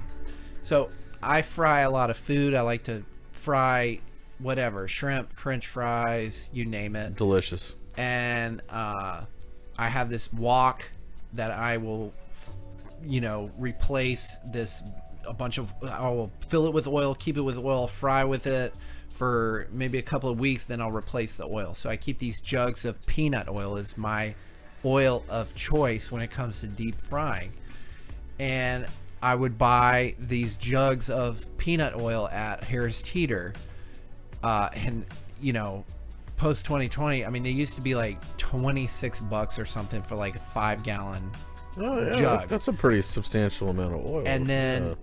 And then it just skyrocketed and it like doubled to like $50. But it would last me a good while. I still buy that. It's still the best deal I could get, even compared to Costco. And I would do my turkeys for Thanksgiving in there, nice. etc., etc. But then recently, like in the last few months, I wasn't doing the shopping. My wife was. She came home with 2 individual jugs of Luann's peanut oil, which is different than the one big jug that I would get from Harris Teeter of peanut oil. And I'm like, what's up with this? And she's like, well, I noticed the label changed from peanut oil to frying oil. And then she looked at the ingredients and it was like canola oil plus sunflower oil or sunflower, something like that. And I'm like, and it was in the same spot as the peanut oil normally. Yes. Wow. Was it the same price? Yeah, it was the same price, but it's not the same product. Right. And so they play all these games. They tweak the ingredients. They lessen this. They add that to like maybe give it volume. I've seen that alleged with like protein. They'll like inject it with liquids and stuff to like raise the weight, so you pay more for it. They will slightly change the packaging but keep the price the same, stuff like that. And so that's everybody notices, everybody feels that. Everyone's noticing that, absolutely. And but that's tertiary to the financial authorities. They don't, I mean, do you really think that the Federal Reserve Board chairmen are going out to the grocery store themselves and purchasing their food for themselves? Right. They are completely ivory towered and checked out. They do not care. They see themselves in they probably, in the case of Powell, he is a top 1%er. So, this guy's got hundreds of millions of dollars. He doesn't care. He doesn't care. The government does not care about the purchasing power of your dollar that you work for. They get to spend the money first, so they only care what they can get with what they are, able to get away with printing. And the people who stand the most to gain from their policies are the people who are closest to that money printer. See, it's the Cantillon effect. The whole premise of the Federal Reserve is what is it? Manage the money supply to maintain full employment and this and that. I actually think it's more like how much value can we extract from the economy, balancing it with the risk of creating a civil war. Exactly. Right? That's entirely correct. But see, the thing that's is, their whole game. They've now gotten bored with that game, though. You think so? I think so. I think that they want to push the envelope to see how far they can go until there's a civil war. You think they're in like the final stage psychopath phase where they want to be discovered. Like they want to be found out. And stuff like that. Like, hey, I'm doing this. It's the serial killer who hasn't been found out psychosis. He needs to be caught. He needs to be caught. He needs to be ragdolled, basically, and locked up. That's actually what they want. And they want to see how far they can take it. That's exactly right. Yeah, I agree with that. That's exactly. I think they're going for broke. They realize that's why so much is so transparent now. Yes, and it's accelerating and it's quickening. And they're all into the humiliation ritual as well. Yep. So they know that they've been getting away with way more than they would have been able to get away with like 5 years ago, even. Absolutely. And so it just emboldens them further into just going for broke. You know, like because they know, just like Gerald Celente has said, when people lose everything, they lose it. When people have nothing left to lose, they lose it. Yeah. And they want to see if they can, like Klaus Schwab advocates, people will still be happy and they'll own nothing. We'll just control everything. We'll have the entire money supply sewn up. Everyone will basically just be our tax slave, and we'll have more sophisticated screen mechanisms, more sophisticated drugs, more sophisticated everything to keep people so docile as to not even care that they've been dispossessed, disenfranchised, and erased. That reminds me of 2 clips that I had outlined for our show today. Oh, this is an important one, and actually ties back to the very initial discussion we kicked off the show with. That's right. Which is around censorship, but I think this whole it ties into the going for broke nature that we're dealing with now, because now the glove is off, so to speak. Something Alex Jones talked about a lot over the years, and for him and many of his listeners, perhaps the glove has already been off for quite a while. But right. I think I'm trying to put myself in the shoe of Joe Sixpack, who is still under the hypnotic trance. Yep. Propaganda, and you have these admissions coming out that are circulating on the internet that just irrefutably indicate the degree to which you are funding your own enemies. So this is Mr. Climate Change, Mr. Skull and Bones, Mr. Antarctica, John Kerry, Mr. and by the way, I think he looks like the fucking Frankenstein from Addams Family.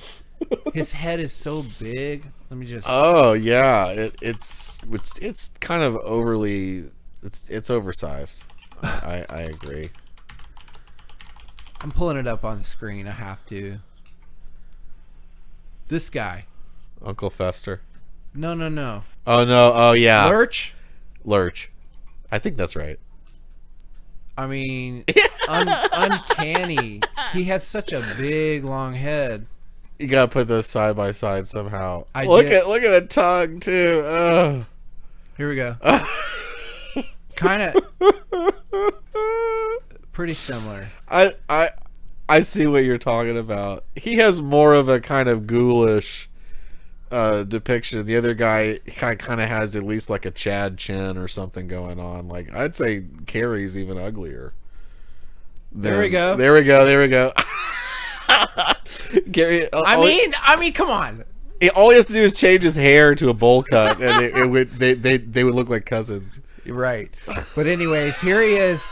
Where is he? The WEF. He's at the World Economic Forum or something. Talking about the first. Just spewing totalitarian kibitzing. I mean, people don't have a right to speak. Come on.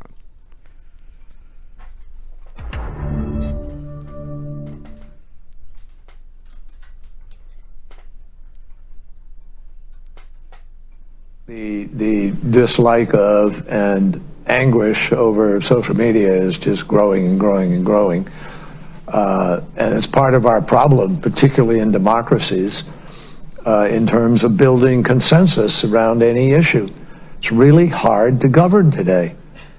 You can't, there's no, the referees we used to have to determine what's a fact and what isn't a fact, the kind of been eviscerated to a certain degree. Ding, ding, ding. And people go, and that people self-select where they go for their news or for their information, and then you just get into a vicious cycle. So it's really, really hard, much harder to build consensus today than at any time in the 45, 50 years I've been involved in this. And there's a lot of discussion now about how you curb those entities in order to guarantee that you're going to have, some accountability on facts, et cetera.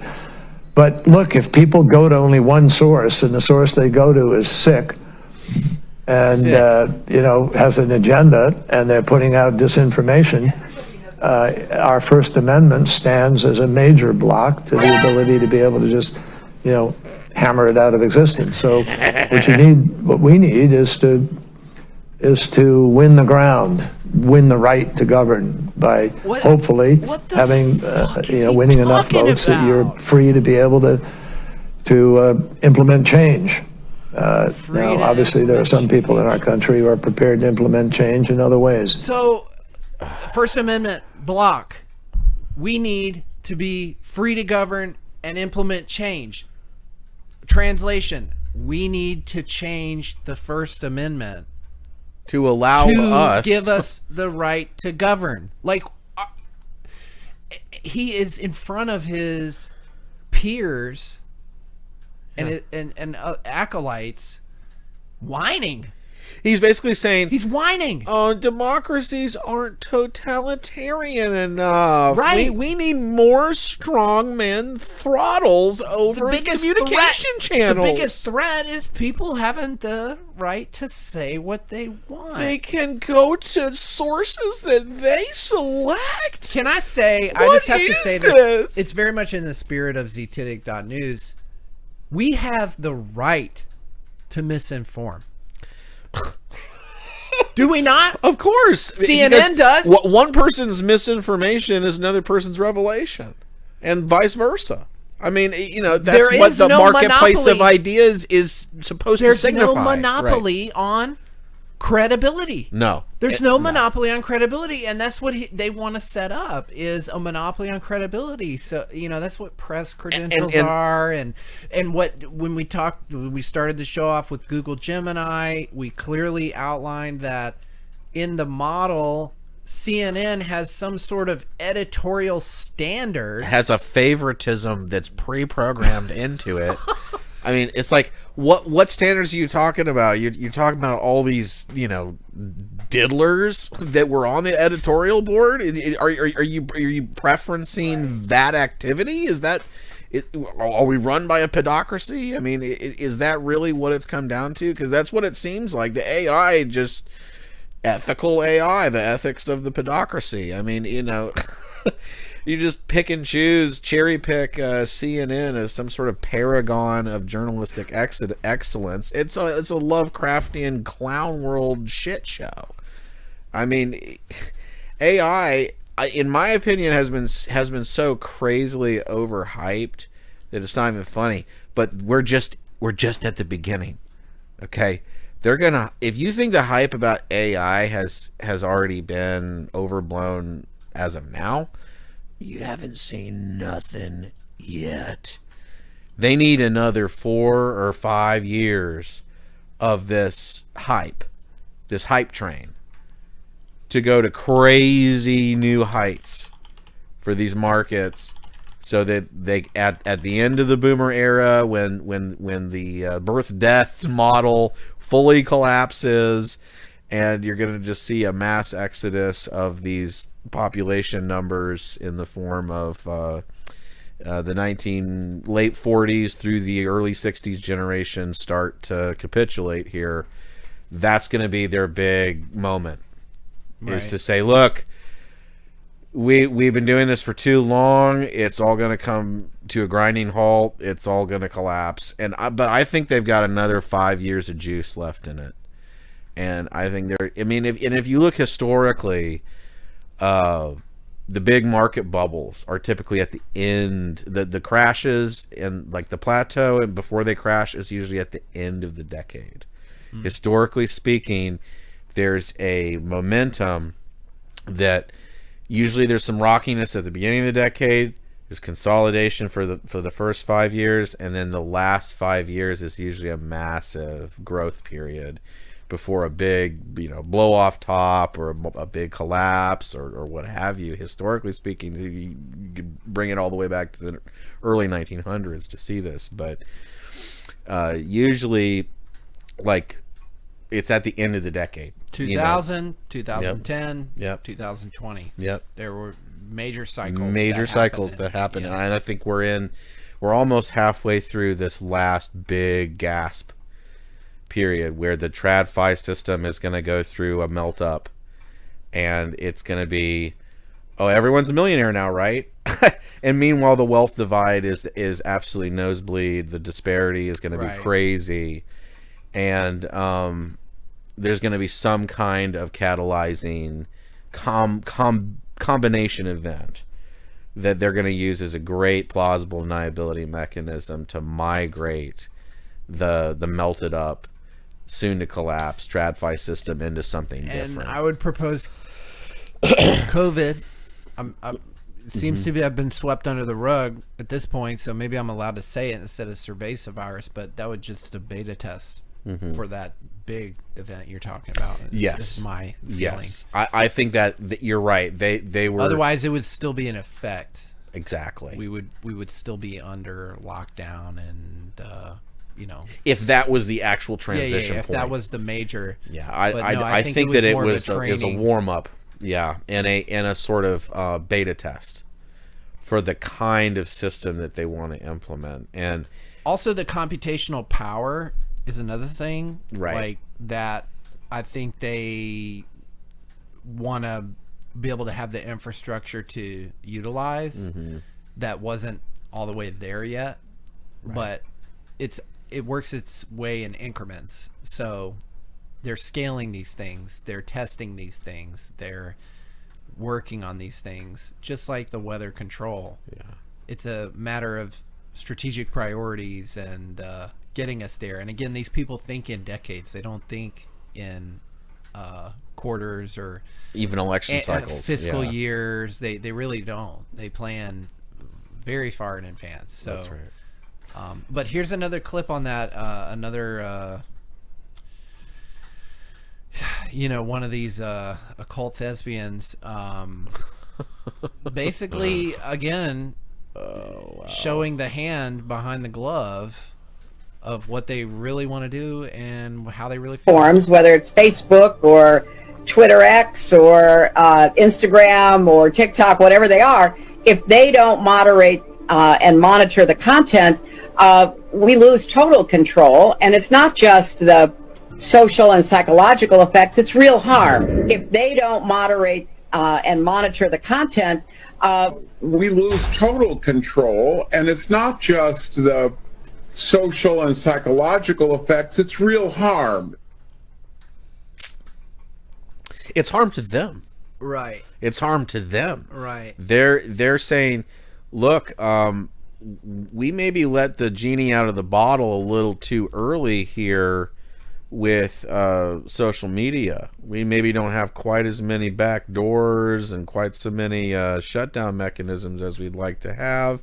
Maybe there's some political disagreements amongst the oligarchs that control these social media outlets.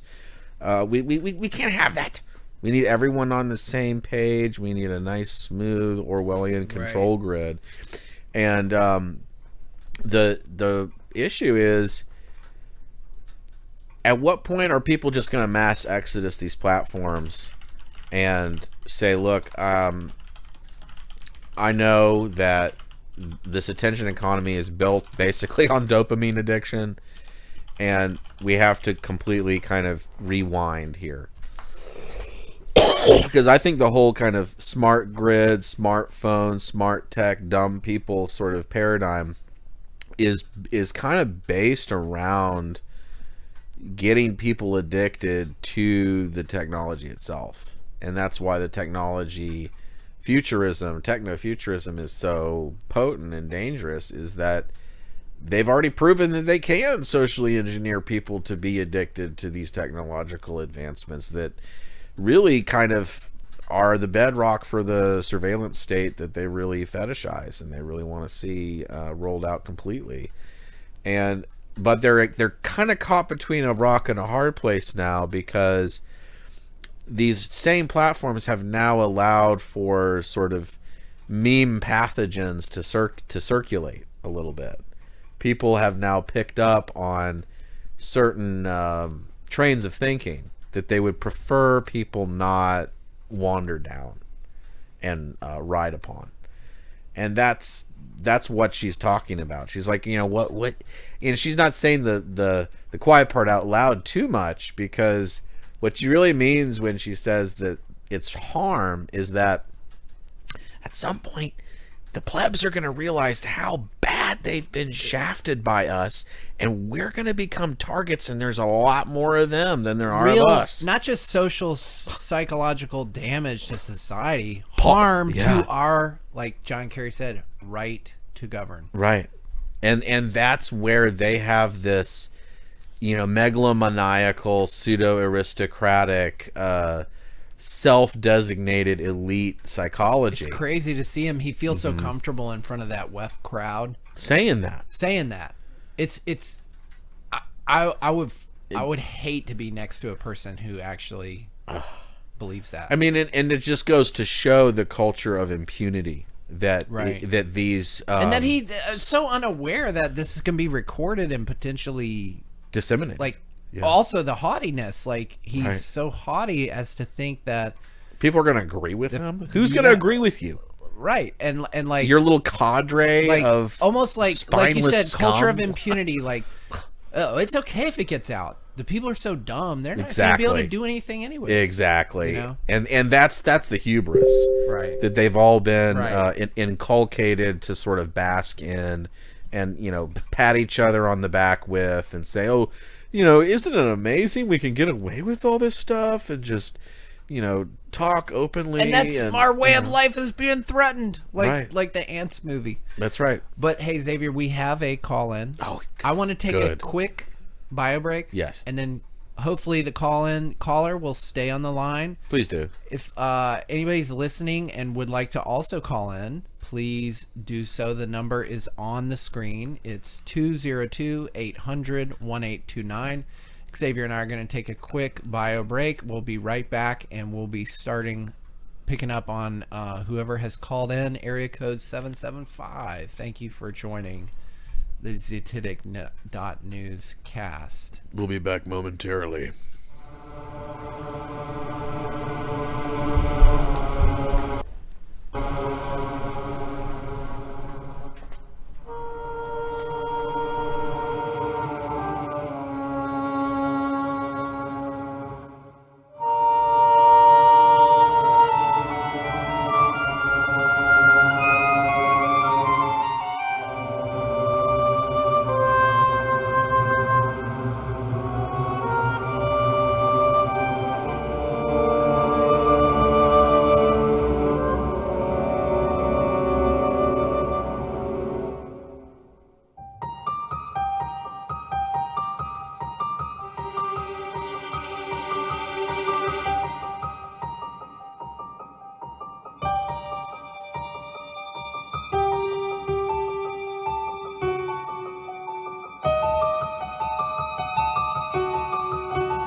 And we're back. Your hosts, Dave, and Xavier Diamant. Thank you for tuning in to episode 49 of the Zetetic News cast. It is October 11th, 2024. We're very happy to be here. We just took a quick bio break after a very lively discussion about a wide range of topics. But next, we want to get to some of our callers. Now, we have two callers now. One has been on for 5 minutes and the other just joined us. Area code 775, I'm going to drop you into the queue. Welcome to the show. Thank you for being with us. And also congratulations for your chance to win 444 T-Fuel. If you are listening and you'd like to have your chance to win, the call-in number is 202-800-1829. But for now, I really want to hear from area code 775, our first caller of the evening. Hope you're well. Would love to know, where you are at. You don't have to be super specific. And what you'd like to discuss, ask about world events, what we've been talking about, some other topic you've got your mind on. I think I heard a noise out there. It kind of sounded like a friend of ours, Riley, a perennial call-in guest, if you will. This ain't Riley. Sweet. Welcome. Welcome aboard, my man. I think he's won more T-Fuel from us than any other call-in guest on the Zetetic News. So congratulations. How's it going, man? What's on your mind? Oh, it's Smitty, and I'm doing fine. How you guys doing? Oh, it's Smitty. Crypto Smitty. Okay. Welcome aboard, Crypto Smitty. Yeah. Thank you. Good to, I'm giving up Thursday night football in a tremendous game between the Niners and whoever they're playing to Seahawks to come in here and make sure I support your show. So, that's a victory right life there. is good. You're the man. You're the man. We got sway over NFL right now. Okay. That's what I'm talking about. We need to start selling some advertising, I guess. There you go. I even gave you a plug over on Big Dog Squad. Sorry, say I was on. So we appreciate that. Few things I was taking notes on. First of all, you guys, you're hilarious. Comparing Kerry to Lurch, you win. I mean, tell me I'm wrong. I mean, no, I can't. It's a natural. You're so right. But anyway, moving on. You know who Cliff High is? Of course. Yes. Okay. Well, over the years, Cliff High has presumed that the controllers, whoever you might want to envision them as, are paying ransom to the elite to do what they want them to do. Through whatever, either paying ransom or using blackmail. And he has alleged, with the upcoming financial difficulties, that those payments, they would run out of the money to make those payments. And one of the things that appears to be happening is that there seems to be a mass of whistleblowers coming forward. And I know I love your guys' news channel. You do a good job with that. And have you noticed the same thing, that there's more and more whistleblowers coming forward? I think over the last 20, 30 years, absolutely. I mean, really in every sector. Yeah, absolutely. Really in every sector. Yes. I agree. There's also been a lot of whistleblowers who've been killed or, disappeared or committed suicide. Well, sure. Yes. And with frequency, actually. But the fact that, they're no longer, that they're willing to come forward tells me that they're no longer either threatened with the bad things that they've done in the past, or are receiving the bribery that they might receive through the future. And I don't know which way it goes, but it seems that just the observance of the fact that there's more coming forward seems that that seems to be the most positive news for the future that I can see. That we are actually, I mean, we all look at this as like, those of us that are following your channel are probably more well-informed than most. And we look at it as there is a group of people who are controllers running what's going on. And so to be able to break that, how should I say this? Pardon me. I'm rarely at a loss for words. Take your time. To be able to break those bonds and come forward says that we as a society have hope. We have a chance to win this. And I am so empowered by that. I think it is such a wonderful opportunity I see going forward. And there's so much negative to think that,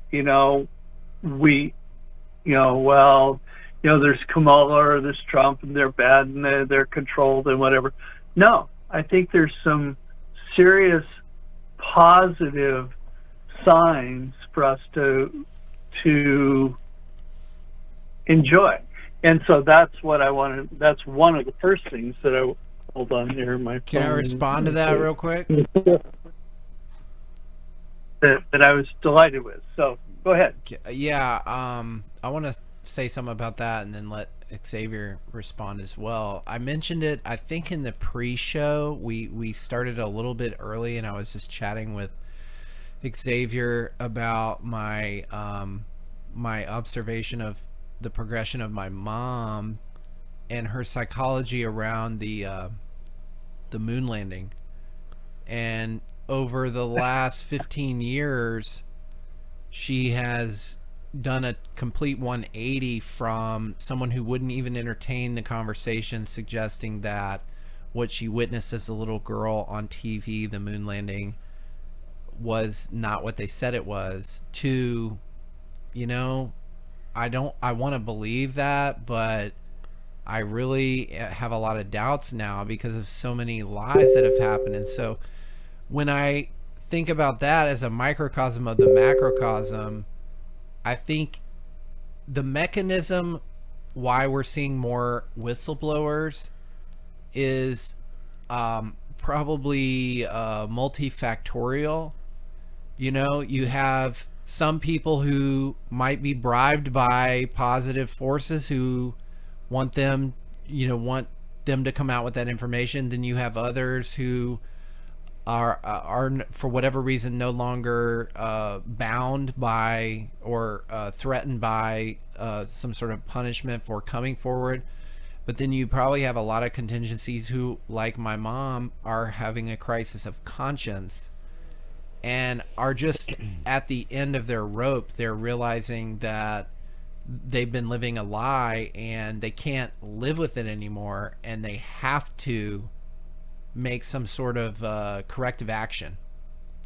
And I think it's all of the above. I don't think it's any one thing. Xavier, what do you think about that? I can give you a testimony on that particular item. Yeah. Because I'm probably as old as your mom, if not older. Yeah. And my father worked for Aerojet General Corporation and on the engines for the lunar module. Uh-huh. And so you probably, I was involved with that. Let me ask you, are you questioning the legitimacy of the moon landing now? And if so, in the past, were you basically hand-waving any insinuation that it was fake by referencing your personal anecdote with, you know, your relation to, you know, an engineer that worked on it? Well, interesting question. And let's say prior to Art Bell, I probably would have waved off objection, but, and you know who Art Bell is, I presume. Yes. Yeah. Okay. So, however, I will tell you that I do believe that we did land on the moon. I also believe that what my mom and dad went out and bought a color TV to watch the landing because it was the fruits of my dad's efforts. And I remember sitting in front of the color TV in Denver, Colorado, as we watched the video that showed on the TV of the lunar landing. I since thoroughly believe that everything that we saw on that TV production was done by Stanley Kubrick and was faked. Mm-hmm. I do not believe that, or I do believe that we made it to the moon. I don't believe that what we saw on TV was real. Okay. What do you think the motive for faking it was? Well, that's a really good question, and there's probably a couple. If it went sideways, it's really embarrassing, and on a political basis, so that would not be good. And also, I believe that there's Well, let me just go forward and say I believe there's alien forces that are involved in the moon that probably were not something that would be homogenous with TV in 1969. I think that we did go there. I don't think that we shared what actually happened there. There's been a lot of reports from a variety of from a variety of sources, as you guys know as well, that we were actually there and told that we weren't welcome. But regardless, however it shakes out, and I don't know the truth, and I don't know that any of us do. I mean, we pick up as many details as we can along the way. But I know that there was enough of an effort made to make that happen, and it's continued to happen over a variety of sources, whether it's NASA, which was curtailed, or whether it's our current space program that have continued space exploration and getting outside of our entity, that somehow we are reaching outside of our outside of our Earth. So I do believe that we got there in some respect. So it'd be safe to say that you subscribe to the idea that the moon is a physical, solid sky rock, essentially. I did not say that. Okay, so how? I believe the moon exists, and I believe we see it every night, and I believe that there's something there. As far you went beyond, you said you could have stopped at physical, and I would have agreed with you. When you said rock, I don't know that I agree. Oh, interesting. Okay, so would you say that it is physically something that can be landed on? Pardon? Do you see it as something that can actually be physically landed upon, like there is a solid surface? I do. Okay, so I do. I don't believe it's a holographic projection. Okay, well, what about the possibility that it's much more etheric in nature and that it's not actually a solid matter form that can be landed on? That it's actually kind of a like a diodic plasma, perhaps. I mean, there's been various theoretical formulations that the moon is sort of like a diode to the sun's cathode, and that these are not things that are, a quarter the size of the realm upon which we observe them, like in the case of the moon, or in the interesting account of the sun being supposedly 400 times the size of the base of observation from which it is seen, and it's conveniently and coincidentally 400 times farther away than the moon. So they just coincidentally, cosmically appear to be the same size and line up exactly on eclipses. But if we're to subscribe or believe in this sort of Copernican idea of the ground beneath our feet being this terraqueous orb caught in a orbiting 6 different directions spinning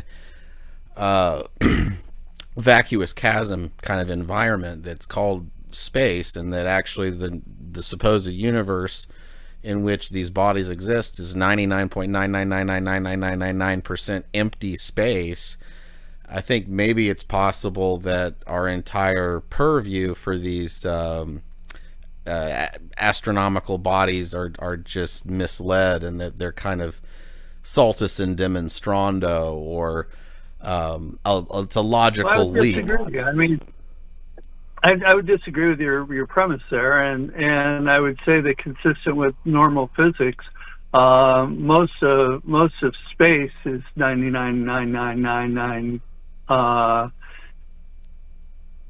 space. But that's an environment you've never experienced, right? Whether you go to the atomic level or whether you consider it on the planetary level, I think that however you look at it, it's mostly space between energy, and there are small bits of what appear to be solid matter between large fields of energy. And whether you want to look at it as an electron field or whether you want to look at it as a planetary array, I would submit that they're probably consistent. I have a question for you, Smitty.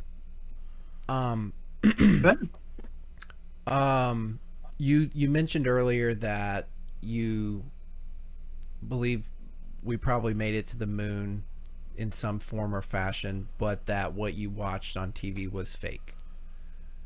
How do you reconcile all the things that they say about what space is and what we're doing in space if they faked something like that? I'm really interested to know why you think they faked it but still believe that we went there.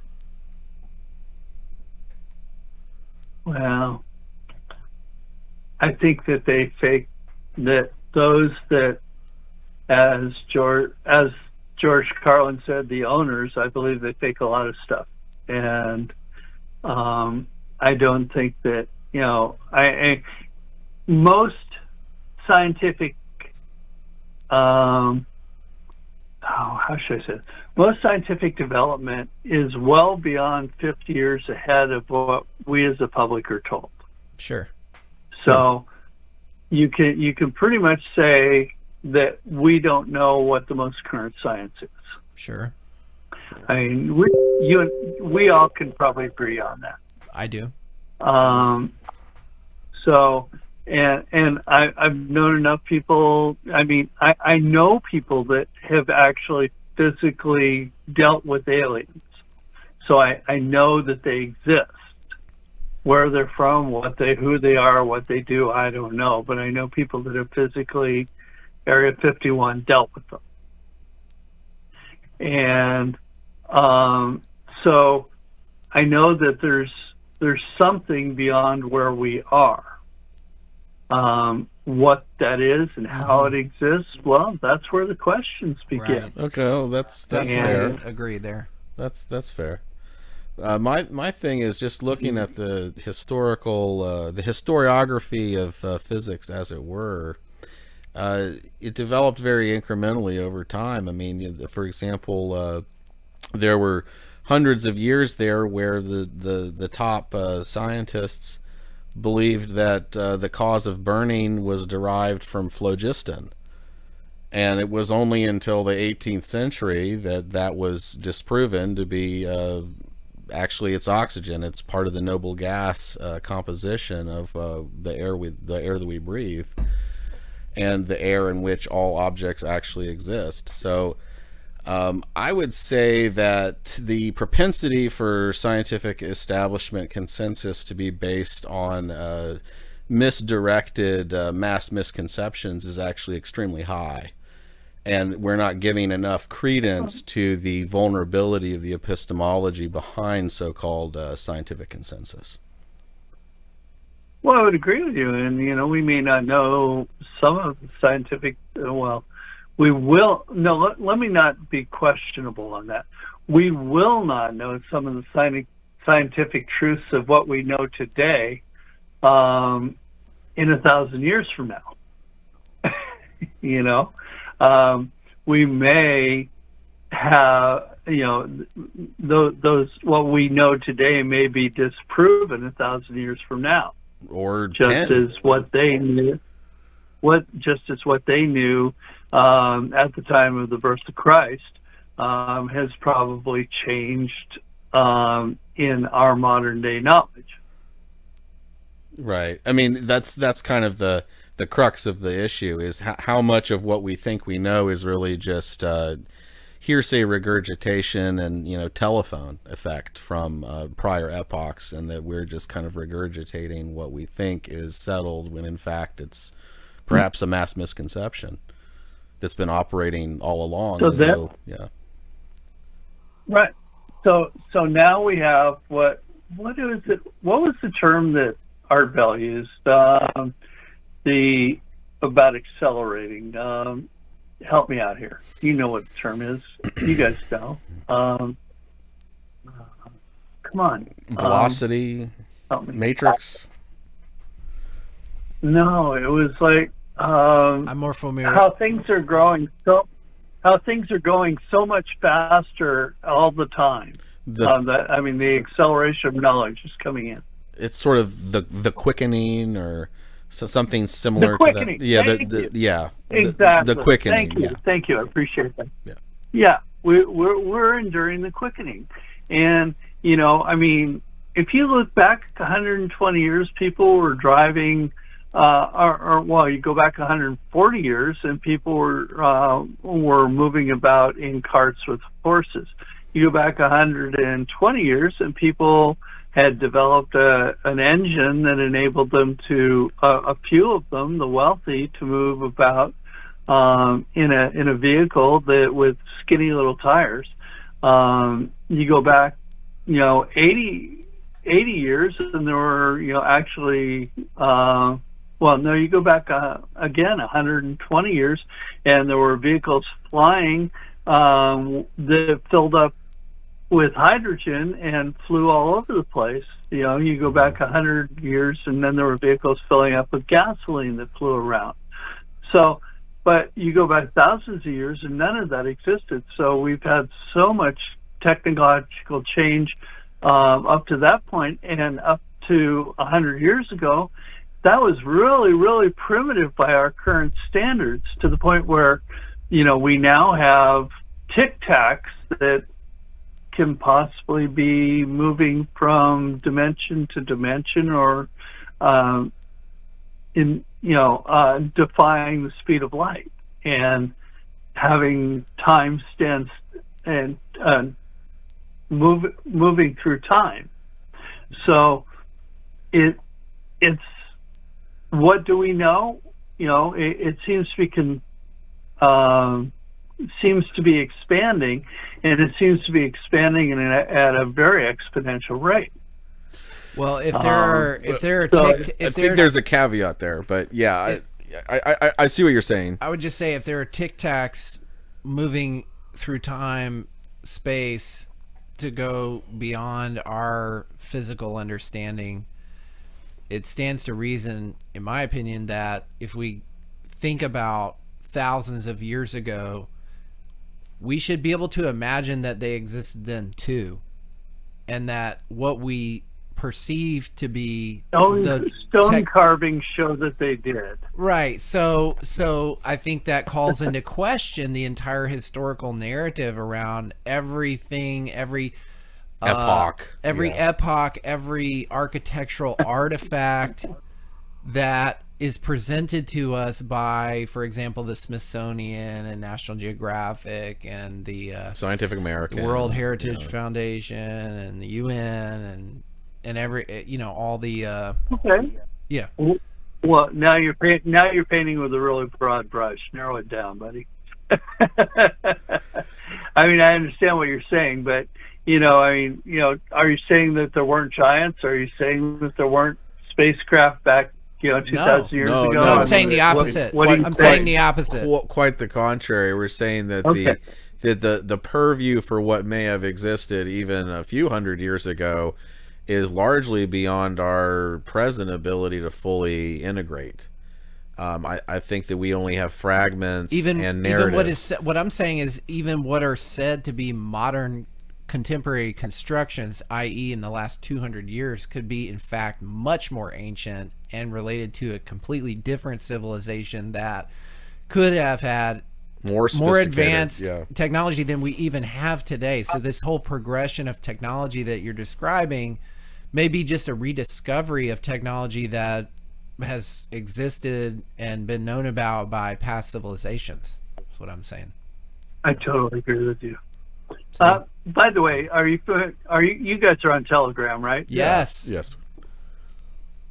Are you familiar with Cultivate Elevate? No, I don't think so. I haven't heard of that one. That's a channel that you probably ought to check out. He comes up with some really good stuff. Drop it in the CNN. And he actually drop it in the CNN Telegram, and we'll check it out.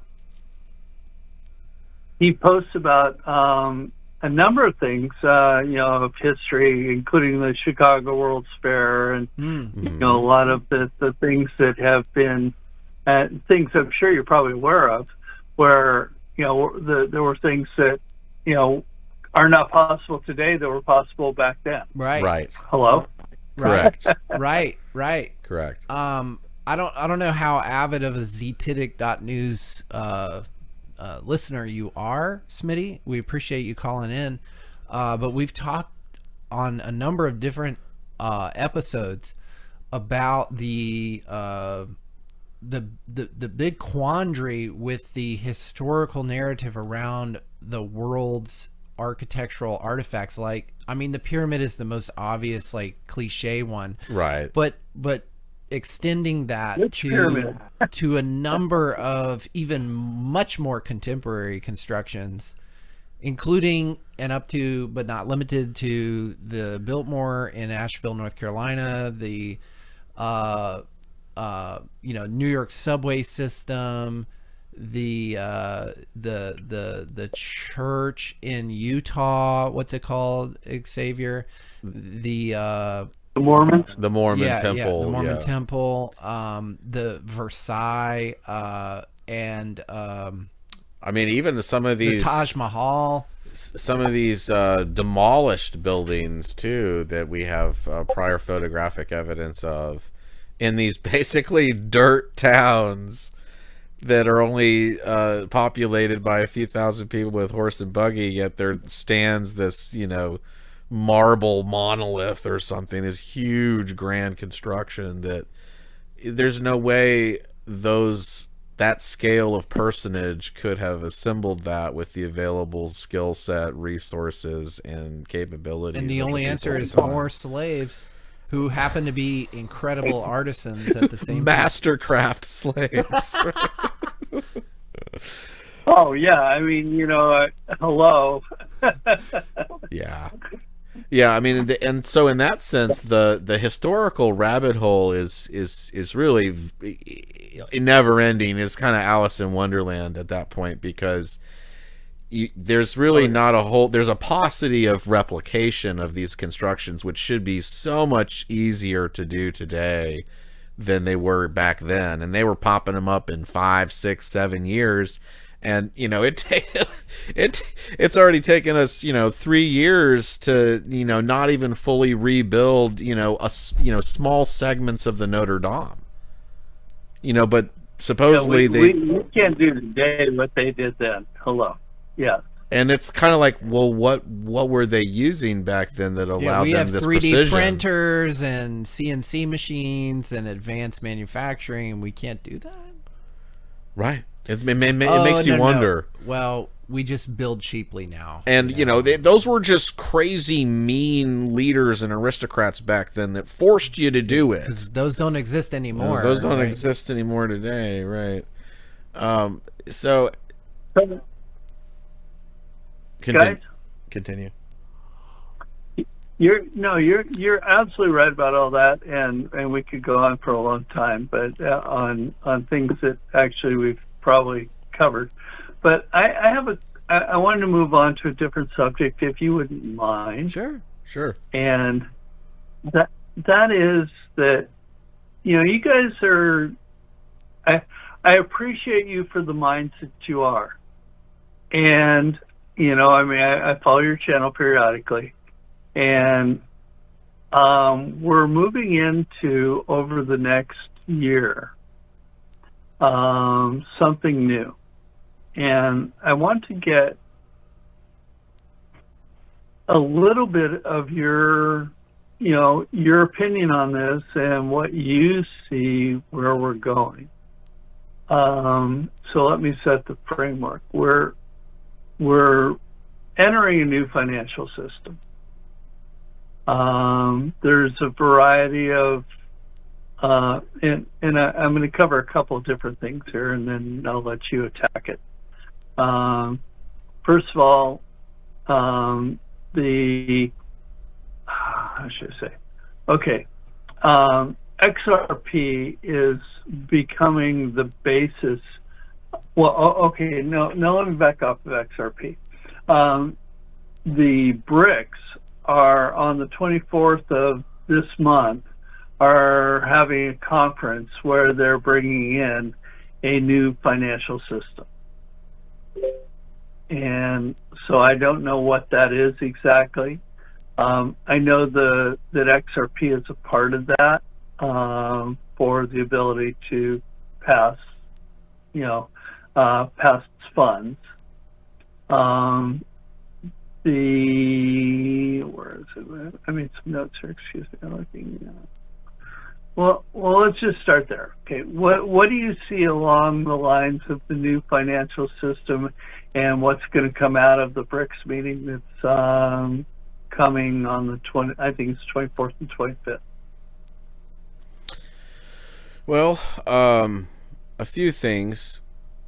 I think that the BRICS, they've been assembling for some time. I think especially since 9/11 and the whole Middle Eastern forays and the war on terror.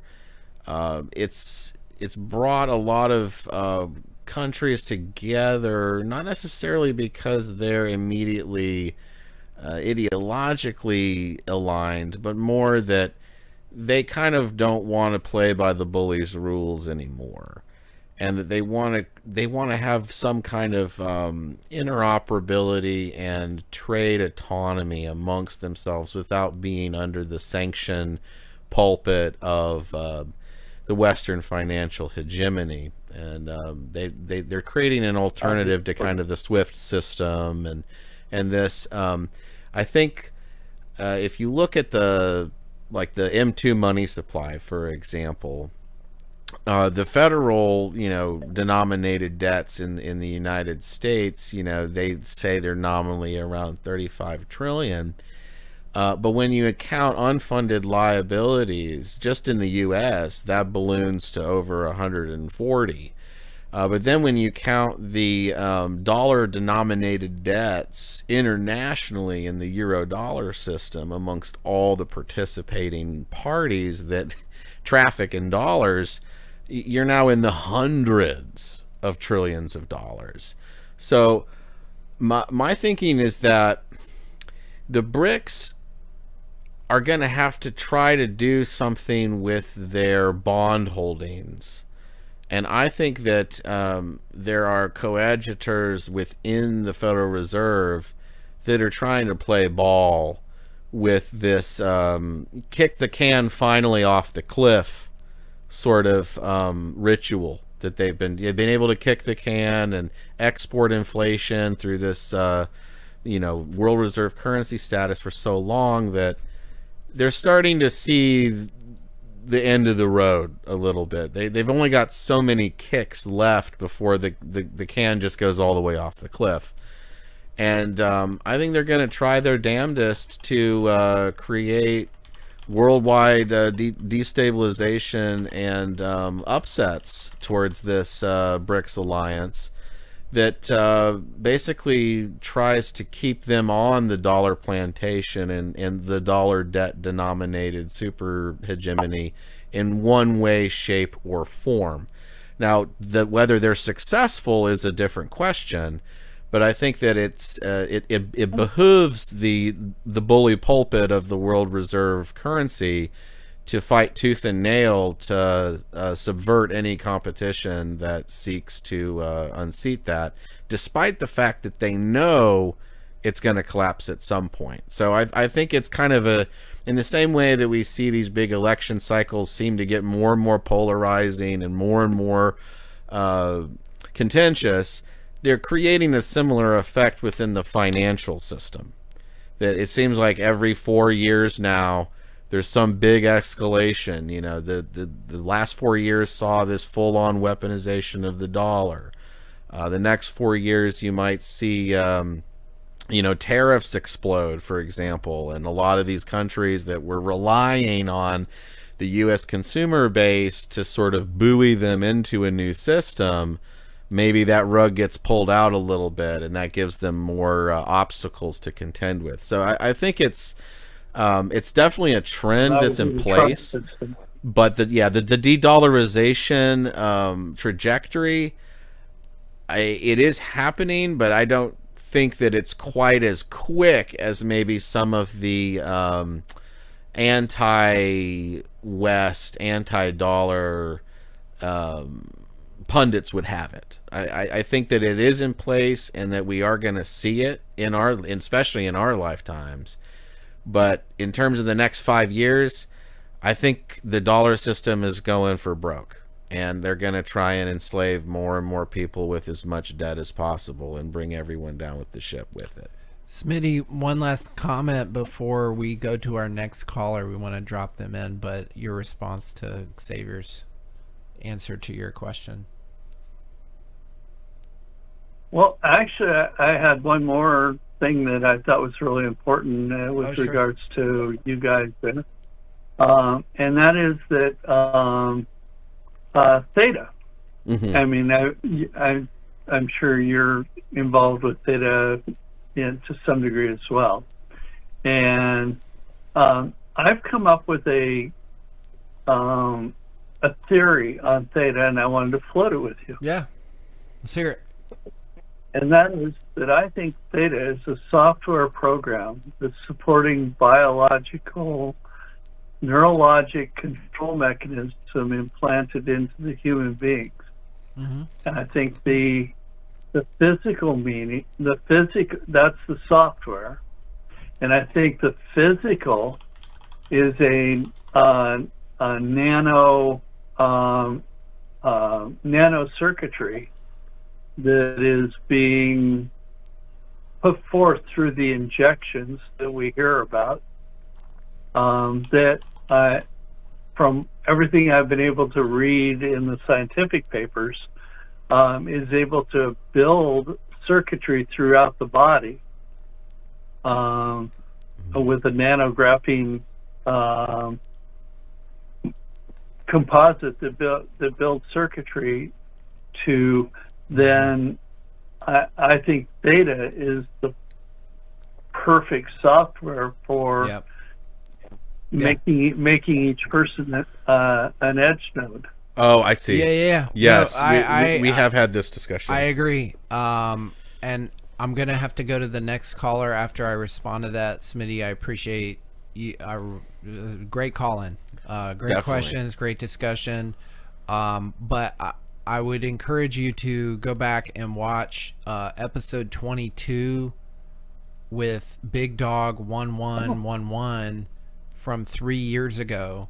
We had an episode. Back then we were doing sort of like Bix Weir, a word of the episode or word of the day. The thesaurus, we called it Thesaurus Thursday because we shoot on Thursday, and the word for that particular episode was Theta itself. And we talked about that very thing, that Theta could mean many things, one of which is it's a brainwave. Mm-hmm. And when you look at the patents behind Theta and how they are involved in augmented reality, VR, streaming, the interface between consciousness and the screen. Mm-hmm. And on top of that, this monetization capability with crypto.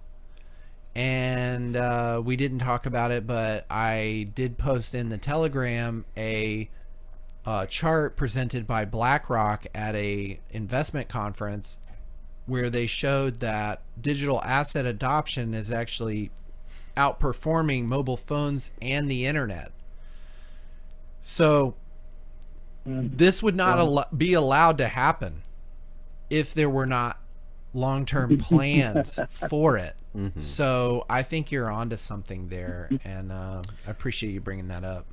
Absolutely. And actually, I brought that up on Big Dog's channel like 3 years ago, and he's like, "What?" No, I mean he sort of dismissed me at the time, but well, it's funny because he was on. I mean, that was the very first thing we talked about on this episode 22. I remember it because I was talking about the brainwave, like, and Wes Levitt, the head of strategy over there. I mean, he said they basically flipped a coin and decided on the term theta or something like that, something very flippant. And I'm like, come on, dude. Probably not. Probably not. Y'all are in with Samsung and Sony and the CAA, the Creative Arts Agency, and give me a break. Well, and there was also that Microsoft Bill Gates patent that came out. Yeah, you've covered that before. I don't know that. Where it's like it's a monetization mechanism based on human activity. So in other words, people get this implant and it's like a wireless monetary digital generation mechanism based on human movement. So based on the effort expended of going on a jog or walking your dog or doing some kind of activity, here it is, where they can sell your data, you get rewarded through like a cryptocurrency. Have you ever heard of the project Helium? It's kind of similar to Helium, but for the body instead of for like independent Wi-Fi broadcasters.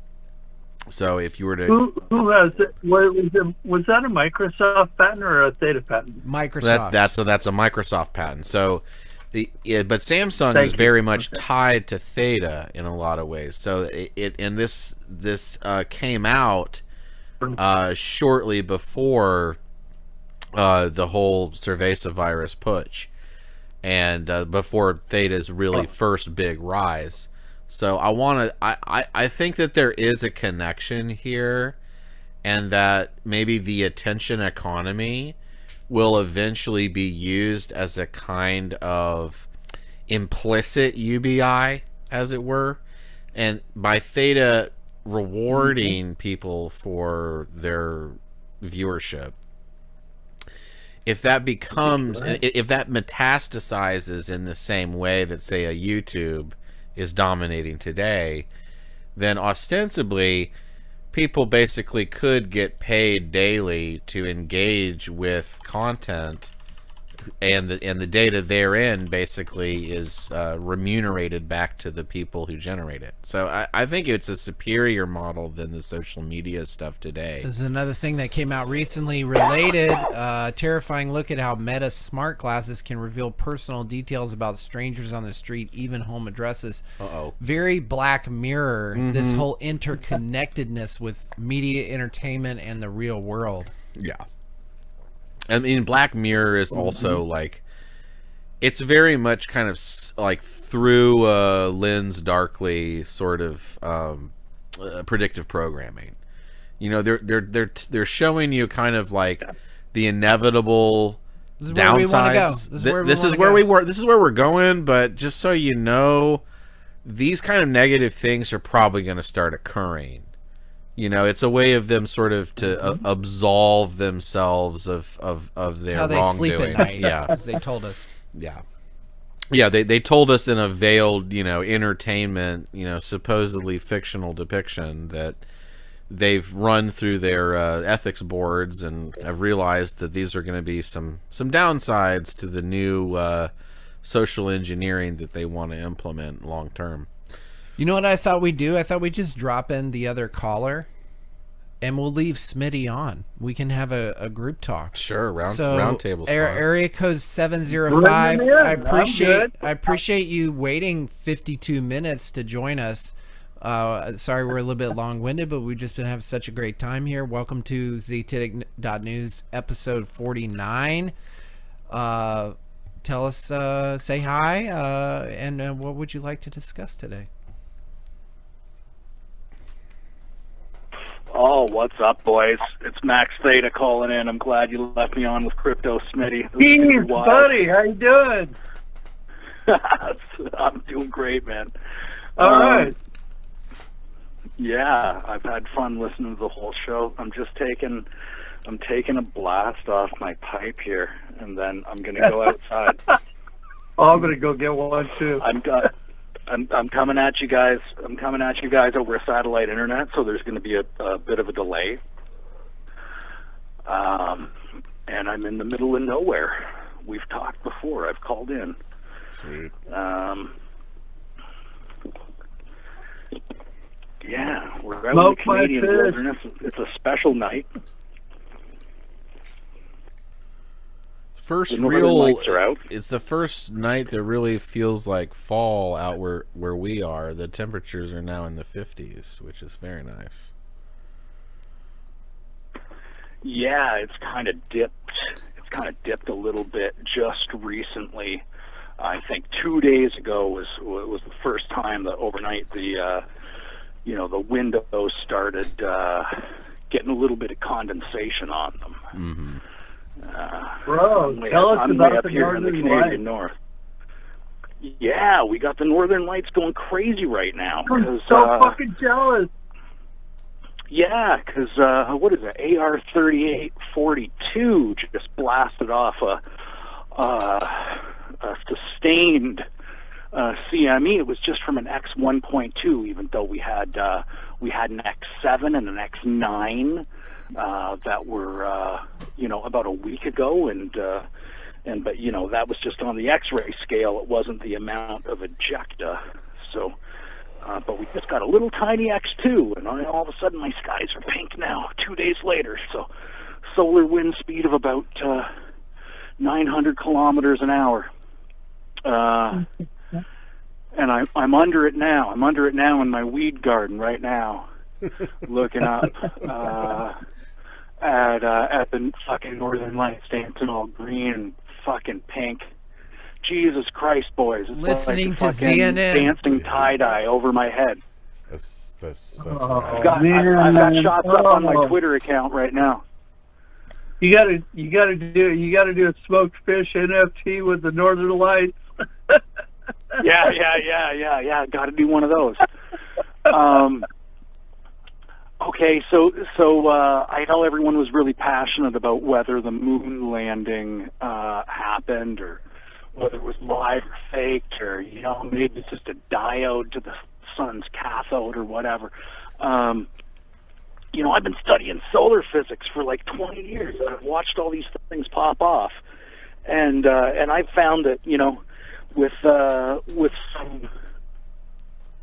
lens, with welding equipment, you can look up at the sun and see the solar flares pop off. And then I don't calculate the solar wind speed, but if you know it, and there's various independent agencies all across the world that post it, you can go, okay, well, the particulate from the sun is going to take X amount of time to get here, and then you can predict where you are, in proximity to the magnetic North Pole, and then you can see the particles interacting with our magnetosphere, which is another thing that you can you can make a it's like grade 9 science, right? You take a bar magnet, you put a piece of paper in the iron filings, and you can kind of see a toroidal magnetosphere, and then you get the sun's blasting all this stuff, and you can predict, and you can see where it's going to be. And then 2 days later, when you think it's going to be here, there you are with your eyes, and you're looking up at the sky like I am right now, and I'm watching that stuff from the sun blast us. So that's one of the reasons that I think outer space is real.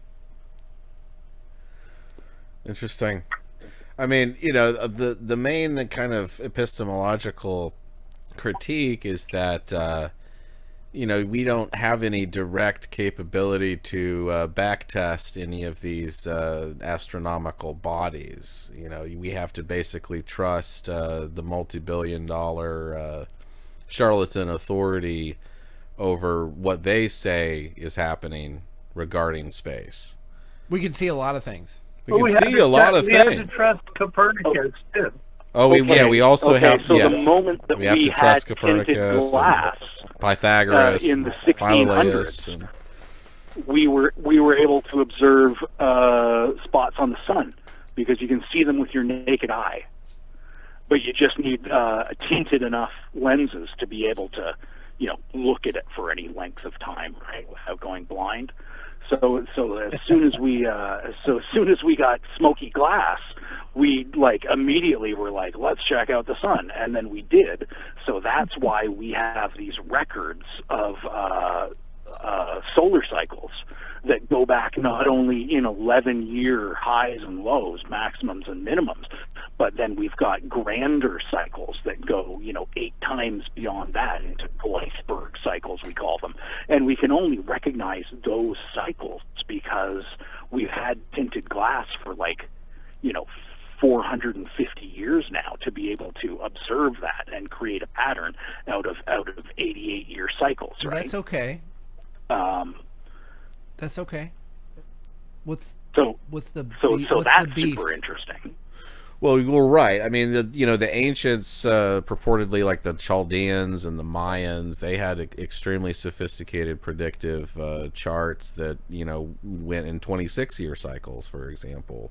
So they were able to predict all kinds of cycles based on the luminary appearances and where they go and what the orientation is. But the thing is, well, that's all orbital, though, right? As opposed to compositional. It's speculative when it comes to actual forensic capability to verify the wherewithal, composition, size, location, and distance thereto and back. I mean, these are all things that on an empirical level have to remain within the realm of speculative conviction, primarily because there's no independent backtestability criteria for determining whether or not our estimations regarding these bodies are what the margin of error is. And I think that we have a lot of presumptions pertaining to our physical orientation to light, for example, that may not be fully fleshed out. It can only ever be speculative for now. There's no way that we possess the ability to make it tangible and go out and it's well, how long until we touch the sun and come back? That's not going to happen. Well, I mean, right, and so huge margins of error and shit, right? Right. I'm not suggesting that we've got everything exactly right. What I'm suggesting is that for the last 450 years, we've been able to look at what is happening on the sun with our eyes, and then 2.5 days later, see the direct results of that based on what we've, come to figure out in a very rough way is a magnetosphere that's interacting with subatomic particles that are becoming energetic once it, meets the rotating body of the Earth and, travels along this gravity trough at 500 kilometers per second and gets directed northwards through the magnetoflux conduit and then becomes, potassium or magnesium or helium in our atmosphere to the north as it recombines with, O3 and O2 in the upper atmosphere. We're like, hey, it's the Northern Lights. And now we know that, the phenomenon that we've been witnessing ever since we had tinted glass for 600 years, and we've been able to watch it on the sun and then see it in the Earth. We're like, no shit. Well, that's, it's because it's subatomic particles recombining into helium in the upper atmosphere due to the toroidal nature of our magnetosphere. I mean, that all seems pretty quantifiable, even though we can't touch it. Well, so Yeah, even it's not really just about touchability so much as it is about the presumed scale regarding the distantiation that we purportedly have between the ground and these bodies. And if you look at really a lot of the foundational assumptions of modern astronomy, they go back to Hipparchus and his underwriting idea that the stars, for all intents and purposes, are infinitely far away. But there's no way to actually verify that presumption. It's entirely possible that we are small, basically bacteria in a much larger kind of megacellular type organism. That these luminaries we're sure. Not. What would the difference be, though? Well, the difference would be that that the universe is not just 99.999999999% empty space. That's a philosophical conviction and a presumption. It's not actually a forensic fact. It's presumed that the universe is expanding in all directions and that it's essentially a vacuous chasm where there's only random incidents of basically macro atoms that we call planets or suns or this, that, or the other. But in point of fact, we have no real way of verifying that philosophical presumption. It's just there as a lens through which we view phenomena. And so in that sense, I am inclined to think that lens is a misconception. To be able to observe the wavelengths? Well, light may not be reducible to either particles or waves. We may be only encountering a very small sliver of a broader phenomena that operates on multiple other higher levels of being that we're not actually privy to. So it's possible that what we... Oh, I think 100%. Okay. Right?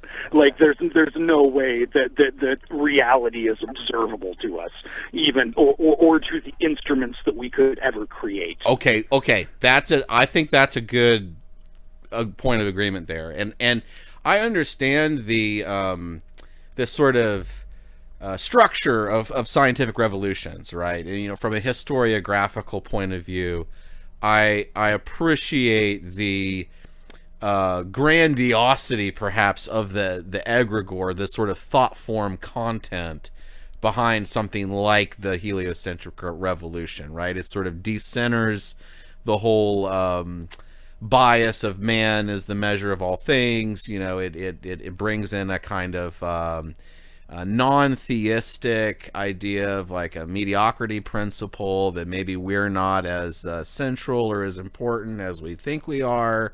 These are important philosophical and conceptual introductions to human consciousness, and on a conceptual level they have merit. But when it comes to the actual outlay of existence and reality, the practical implementation and provability criteria of those concepts are maybe more dubious than we'd like to think, even though we appreciate the concepts themselves.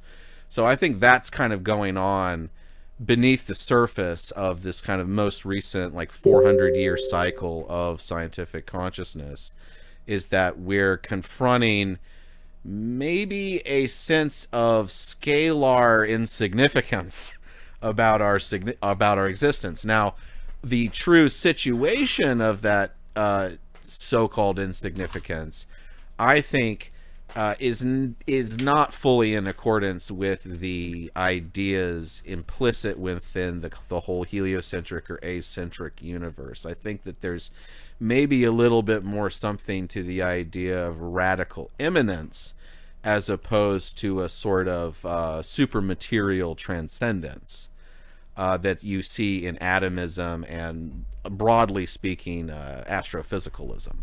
So my thinking is that actually radical immanence. Radical immanence. That for a second. Yeah, radical immanence, I think, is the structure of the next scientific revolution.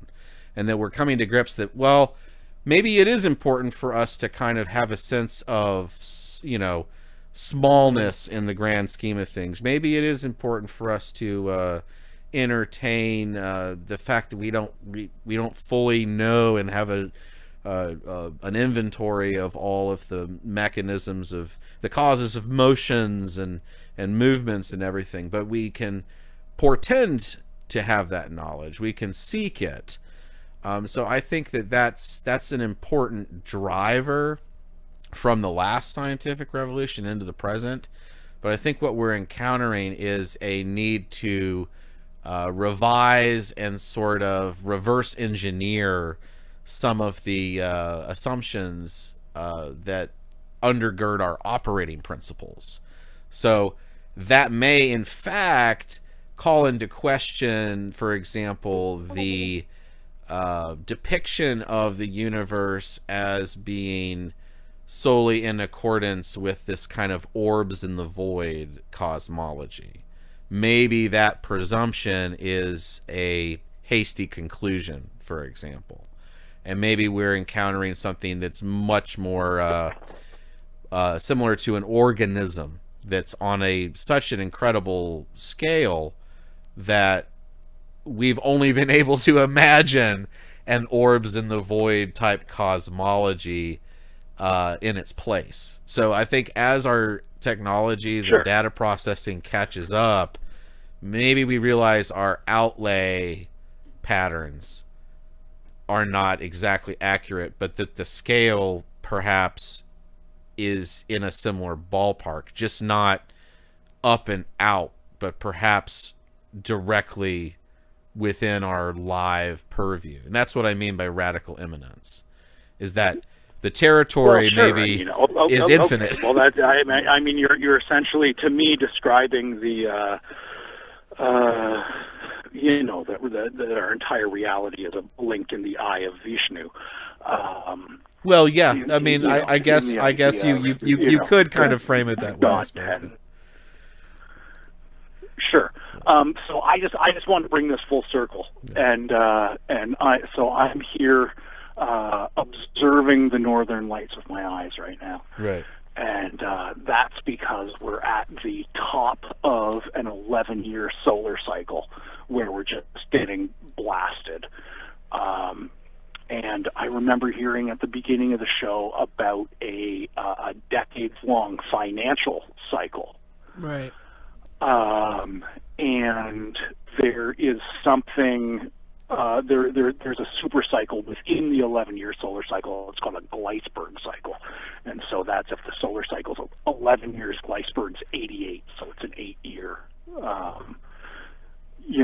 wave within that contains smaller waves. And then, so I think the equivalent in this decades-long financial cycle is the fourth turning, right? So I just wanted to kind of open the floor to that and say, as above, so below. And if we're talking about, a decades-long financial cycle, that perhaps there's a correlation as I'm standing up and watching the sky dance above my head.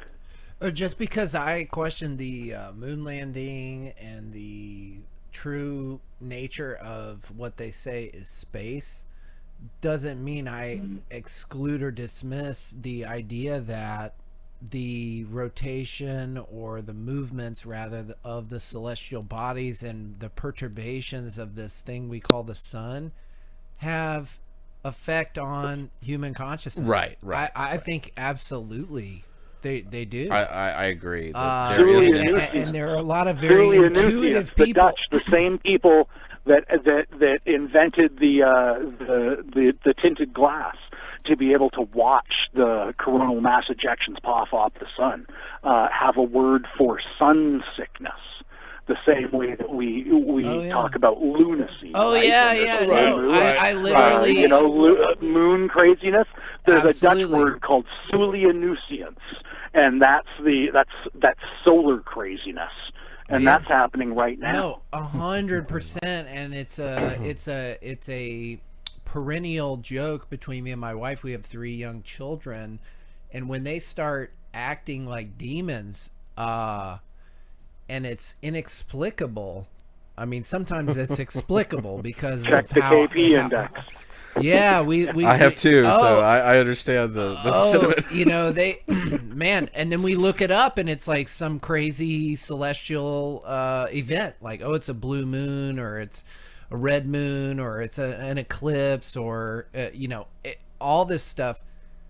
I don't study it super deep, but I totally... People that work in emergency rooms will be the first to tell you that, right? Right? No, Right. you The start full to moon, recognize right. patterns, and you know, menstruation as well is linked to the moon cycle, It is. right? It's true. And then you have the phenomenon, which is a proven fact, of women synchronizing their menstrual cycle when they're in close proximity. Right, over the course of like a couple Yeah, months, through if they That's share why- a that's why they had domicile. to stuff kick like him out that. of the So- village. Right. So like, there's a lot more to the connection of us and the, you know, the, what we say, space, that is to be founded. Like I forget, it was you or Smitty talking about what we will understand to be confirmed science in 1,000 years will be totally different. Won't resemble Yeah. really anything of what we believe today. Right. Right. And I actually tend to agree with that there are epochs and there's a structure of scientific revolutions. If you've ever read that how could book you by not? Thomas Kuhn, that's a really good lecture series where he kind of goes through all of the different ways and means by which human knowledge systems change over time, and what the kind of seminal moments and sort of linchpins are that drive forward changes in our consciousness regarding knowledge. And it's a really interesting book. Also really like the lecture series by Alfred North Whitehead, Science and the Modern World. And even though it's 100 years ago, it still has a lot of very pertinent echoes today. And I think that it was sort of a first flash in a sort of philosophical impulse towards what I believe is a brewing scientific revolution, similar in potency and long-standing impact as the heliocentric revolution. So I think that we're going to maybe challenge some of the primary presumptions regarding our orientation, but we're going to ultimately understand that the scale of being is infinite, but in a sort of radically immanent fashion, as opposed to a sort of supermaterial transcendental one, where, you know, these light forms are, you know, quadrillions upon gorillions of miles away, that maybe there's more intimacy despite the fact that we're very small in the grand scale of things. So some form of entanglement. yes, a kind of like honeycomb sort of universe, perhaps, that is interconnected and structurally more sophisticated than the current orbs in the void. Well, cosmology. I'm a wilderness guide, and I illustrate mushroom textbooks Nice. and mushroom guidebooks Cool. for scientists around the world and stuff. So I always lean towards a mycelial view of outer space, like in the newer Star Trek, which, you know, wasn't terrible. I see. Yeah, an interwoven web of mycelium. Right, You know, kind of a I think rhizomatic, that's a right? good analogy. Honeycomb, mycelium, whatever. You know, Right. It's all the same thing. It's it's some kind of substrate that facilitates an exchange. You know, and now we get back to theta. Right, Because exactly. these nodes, There you it's go. like the honeycomb or the mycelial solve for outer space is the same as solving this last mile problem with having nodes. To distribute data. Yeah, And I think this decentralization of data and the monetization thereof, I think, is going to precipitate a kind of more radically imminent consciousness that will see the world differently over time. So I agree with you there. I just realized, Max, whether grows it's these Kurzweil huge or mushrooms. McKenna or Robert Anton Wilson, we're rapidly accelerating towards some kind of singularity, right? So let's get there and see what's on the other side. YouTube just surfaced some Terrence McKinney to me, which is pretty relevant at this point. Talking about how I think it was with Smitty, we were talking about the quickening.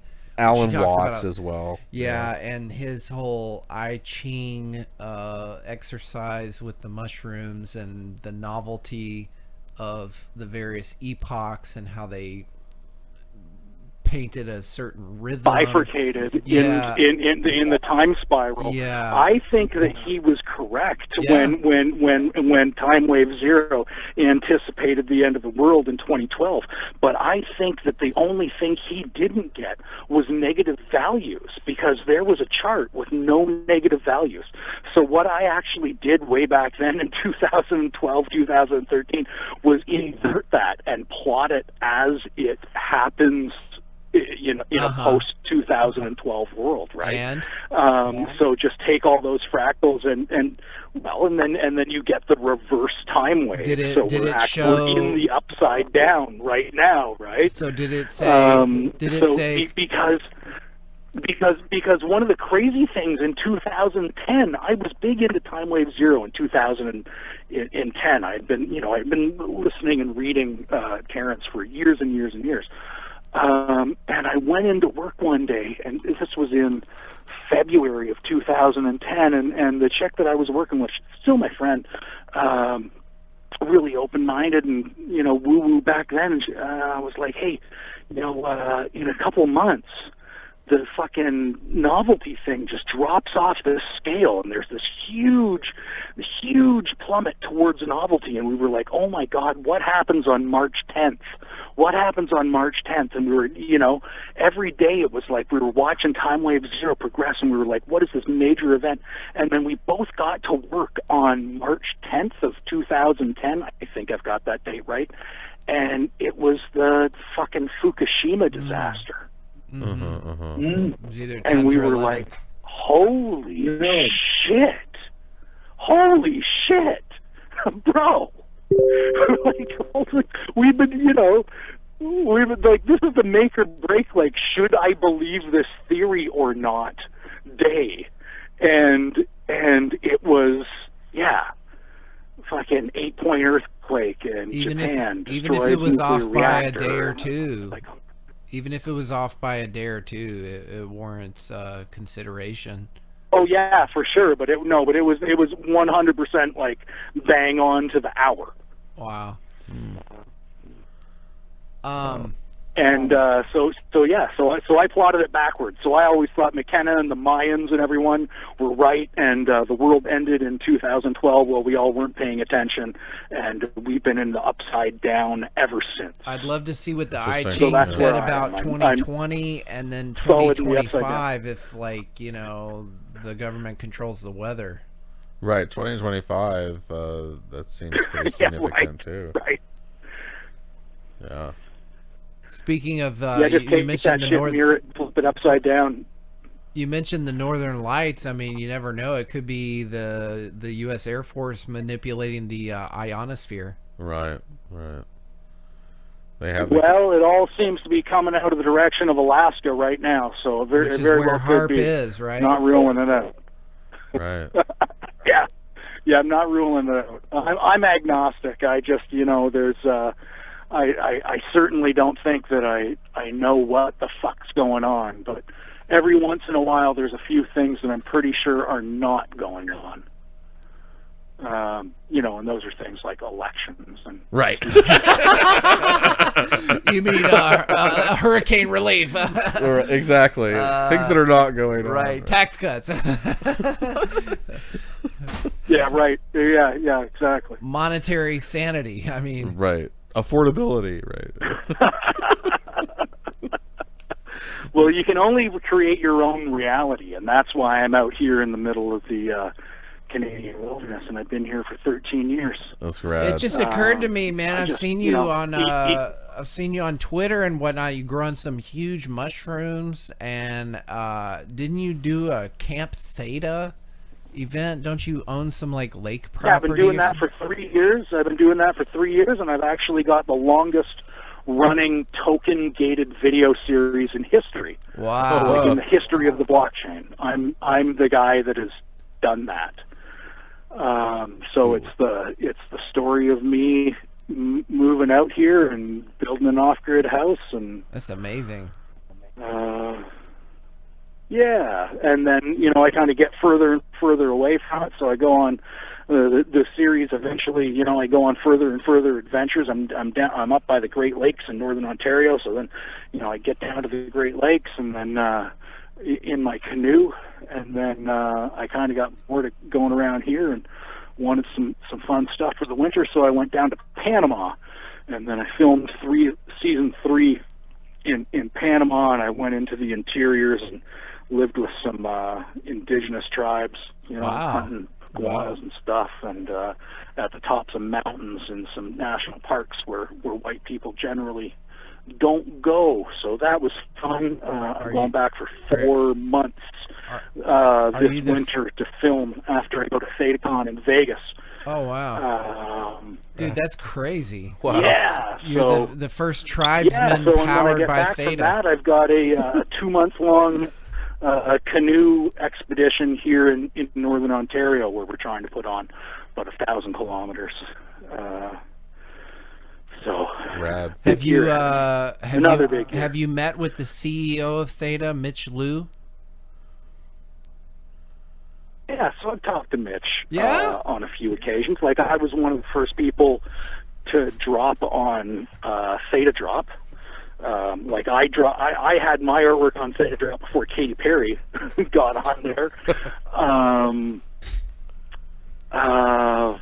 But yeah, I met him at last year's ThetaCon, because I did an art auction at last year's ThetaCon where I did an Etch-a-Sketch portrait of Mitch. I'm one of the world's best Etch-a-Sketch artists. Really? I've been a brand ambassador for Etch-a-Sketch for 20 years. No way! Wow, that's rad. I've actually got a gallery show in Las Vegas at the Las Vegas Central Gallery at the same time ThetaCon's going on.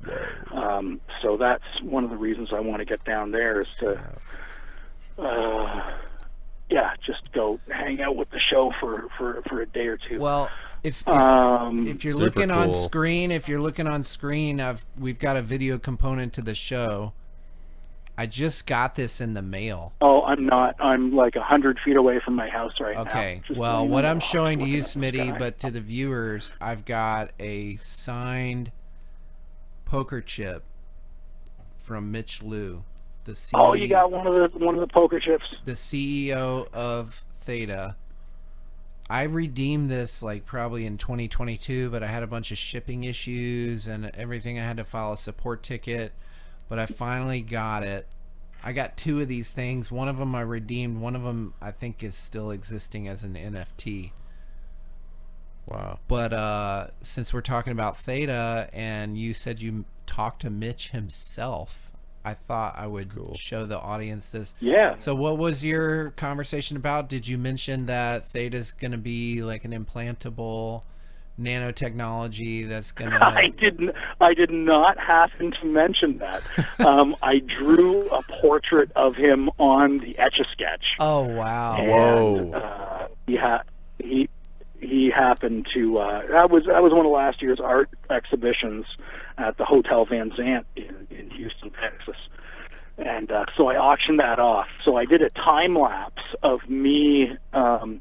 It was actually on a 60th anniversary diamond edition Etch-a-Sketch. There's only 500 of them in the world. The company shipped me a few. The knobs are like, they're not diamond, obviously, but they're like acrylic that look like diamond. And the backing is like this black. You can find it if you go on Open Theta, probably. Anyway, I did a raffle where I did a portrait of him. and the raffle tickets got sold at ThedaCon. There was like 100 of them, and each one unlocked a Theta video of a time lapse of me creating the portrait on an Etch-a-Sketch. Wow. But then, like, the actual physical Etch-a-Sketch was on display at ThedaCon, and whoever won that could walk away with it. So this year I'm doing something really similar. I'm not doing artwork on an Etch-a-Sketch just because I like to work in different mediums, but yeah, I'm going to do another art auction in Vegas this year, so that's going to be really fun. Dude, that's amazing. We're going to have to cut some of this episode up and make it Theta specific, because we've actually talked a lot more about Theta than I thought we would. And unfortunately, we were kind of running out of time, but there's just so many subjects that have come and gone. It's wild. In the last few months since we last had a show, it's kind of impossible to cover it all. But, you know, the whole crypto thing, we could almost do a whole show on. Absolutely. With everything going on with the SEC and FTX and lingering lawsuit, various third world nations adopting crypto. Right. And that corporate treasuries ties into the whole BRICS conversation that we had earlier. I mean, it really is. Yeah, it's definitely all interlocking, interconnected. I mean, and the geopolitical stuff, you know, there's always going to be saber rattling somewhere, and they've normalized a paradigm in which that's a market phenomena, essentially. That there's a market for destabilization by these corruptocrat governments coalescing around, you know, destruction-based agendas, basically, you know, creative destructive events. And, you know, the whole conflagration in the Middle East as well as Russia and Ukraine, it's all part of that equation. It was a fun show with the pagers and the walkie-talkies blowing up. That boom. was cool. It's like, it makes you wonder, is it just Intel that's inside my phone? Right. What else is inside my phone? Right. Hey, guys, can I just chime in for a second to just cue you into what's going on in Canada? Because I'm just going to give you to this in a nutshell. And I know there's all this destabilization going on, you know, overseas, and of course there's all these wars and shit, right? That everyone wants to pay attention to. But right now, the Canadian Parliament is completely dissolved.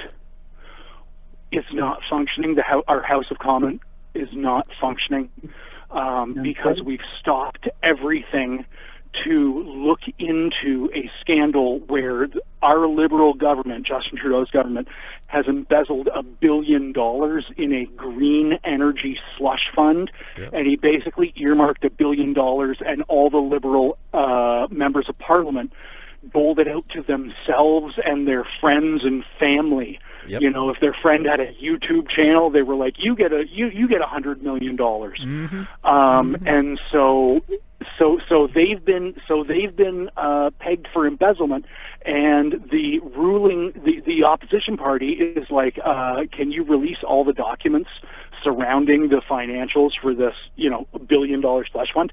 And they're like, no. And they're like, okay, well, we're going to have the federal police request those. So our federal police, the Mounties, the guys in those hats and the red jackets riding the horses with the maple syrup and the hockey sticks, they're like, you give us the documents, eh? And the Liberals are still like, no, fuck you, eh? We're not going to give them up. So they're like, okay, well, your government's dissolved. And the moment that happened, that was last week, our Prime Minister, Justin Trudeau, left the country, and he hasn't been back. So we've essentially got a non-functional government right now that's not allowed to function. We've got the federal police investigating the ruling party who refuse to give them the documents they're requesting, and our Prime Minister has fled the country. That's what's happening north of the border right now. Justin Trudeau. Trudeau, yeah. This is some Ceausescu shit. Yeah, like if for this sure. was Eastern Europe, we'd have already burned his fucking house down. Yeah. And you've got the Queen on your money too. Right. And then meanwhile, the U.S. is just being completely inundated with, the foreign hordes, completely collapsing any semblance of citizenship, totally disincentivizing any tax. What benefit input. does a citizenship What confer? benefit does it doesn't confer anything. It nothing. confers slavery only. No, it's negative. It's a negative benefit. It's displacement. I'm Fuck you for your like, service. I've thought about flying to Mexico and walking over the border, and I could get some money. And Seriously, no. It's like, where do I sign up to become illegal? Please. I don't want to document at all. None. Yeah, I want to get put up in the Ritz-Carlton and get $5,000 reloadable. This is a clip cards. I wanted to play, but I didn't. This is a great opportunity. Sell that food that you grow on your own property, or even just set up a lemonade stand.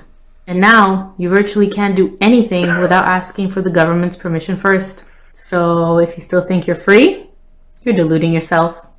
150 years ago, you didn't have to ask permission from the government to go fishing, own a property, build on your property, renovate your home, use a transportation vehicle, start a business, get married, own a weapon, hunt, cut hair, sell a product, protest, grow your own food, sell that food that you grew on your own property, or even just set up a lemonade. Everything in there in the U.S. you have to get permission for. And pay, at least got to pay for the paper. Right. And the ink. I mean, it's and the time. Yeah. Admiralty law, Napoleonic law. A lot of times these permissions come with other fees that they don't call taxes, but they are. Right. If you're not expressly permitted to do so, it's illegal. At what point, again, we talked about earlier, the Fed's mandate is to balance monetary irresponsibility with the risk of civil war. It's essentially what they're doing. It's a fine line. Yeah, very fine line. Thank you. Been very good at dancing. This is breaking news on CNN. Thank you. That's right. True. Huge. Really, this is huge. Yeah, I mean, you should share this. It's a variety of channels. Absolutely. You too, my man. We need a force multiplier, like owning the weather. The military wants to use the weather as a force multiplier. I just want to use the very few listeners we have as a force multiplier. And I'm not a military person, but force multiplier is basically like they hire chaplains to provide mental health services to the troops as a force multiplier, so they can, kill more righteously and, more productively. Weather likewise, you likewise can be a force multiplier for ZNN. But thanks for the comments. We are out of time, man. Time flies. It's been like almost 4 hours. But and we have easily another 4 hours worth of material, Thank you, Smitty and Max Theta. We'll I don't know who deserves the 444 T fuel. I mean, maybe we should split it. You guys have been great. Yeah, thanks for contributing. I mean, I guess, is this going to be our last time before the selection? Before the selection? When is that? That's supposedly 26 days from now. In November. Yeah, November 4th or 5th. Let's try to do another one before then, like a selection episode. Yeah, maybe get a special guest. That would be great. Yeah. We're gonna try and aim for that. Maybe we gotta just a couple days. Look before. At the dates, because maybe the selection will happen on a Thursday, and we could dang, that would be rad if we could live stream it, and just kind of tune in, tune out, provide commentary. I'd be down for that for sure. That sounds sweet. Any parting thoughts, Xavier, before we we'll continue the discussion next time. Try not to have too many 3-month hiatuses, although sometimes it happens. There's a lot going on this summer. We're both super busy, so I'm looking forward to the next one. Now that the fall is settling in, seems like I don't have to mow as much grass. Hey, boom. More time to prepare. Every hour counts, Yeah. No, right. I've been basically super glad to be here, and looking forward to the next time. Cheers, everybody. Cheers.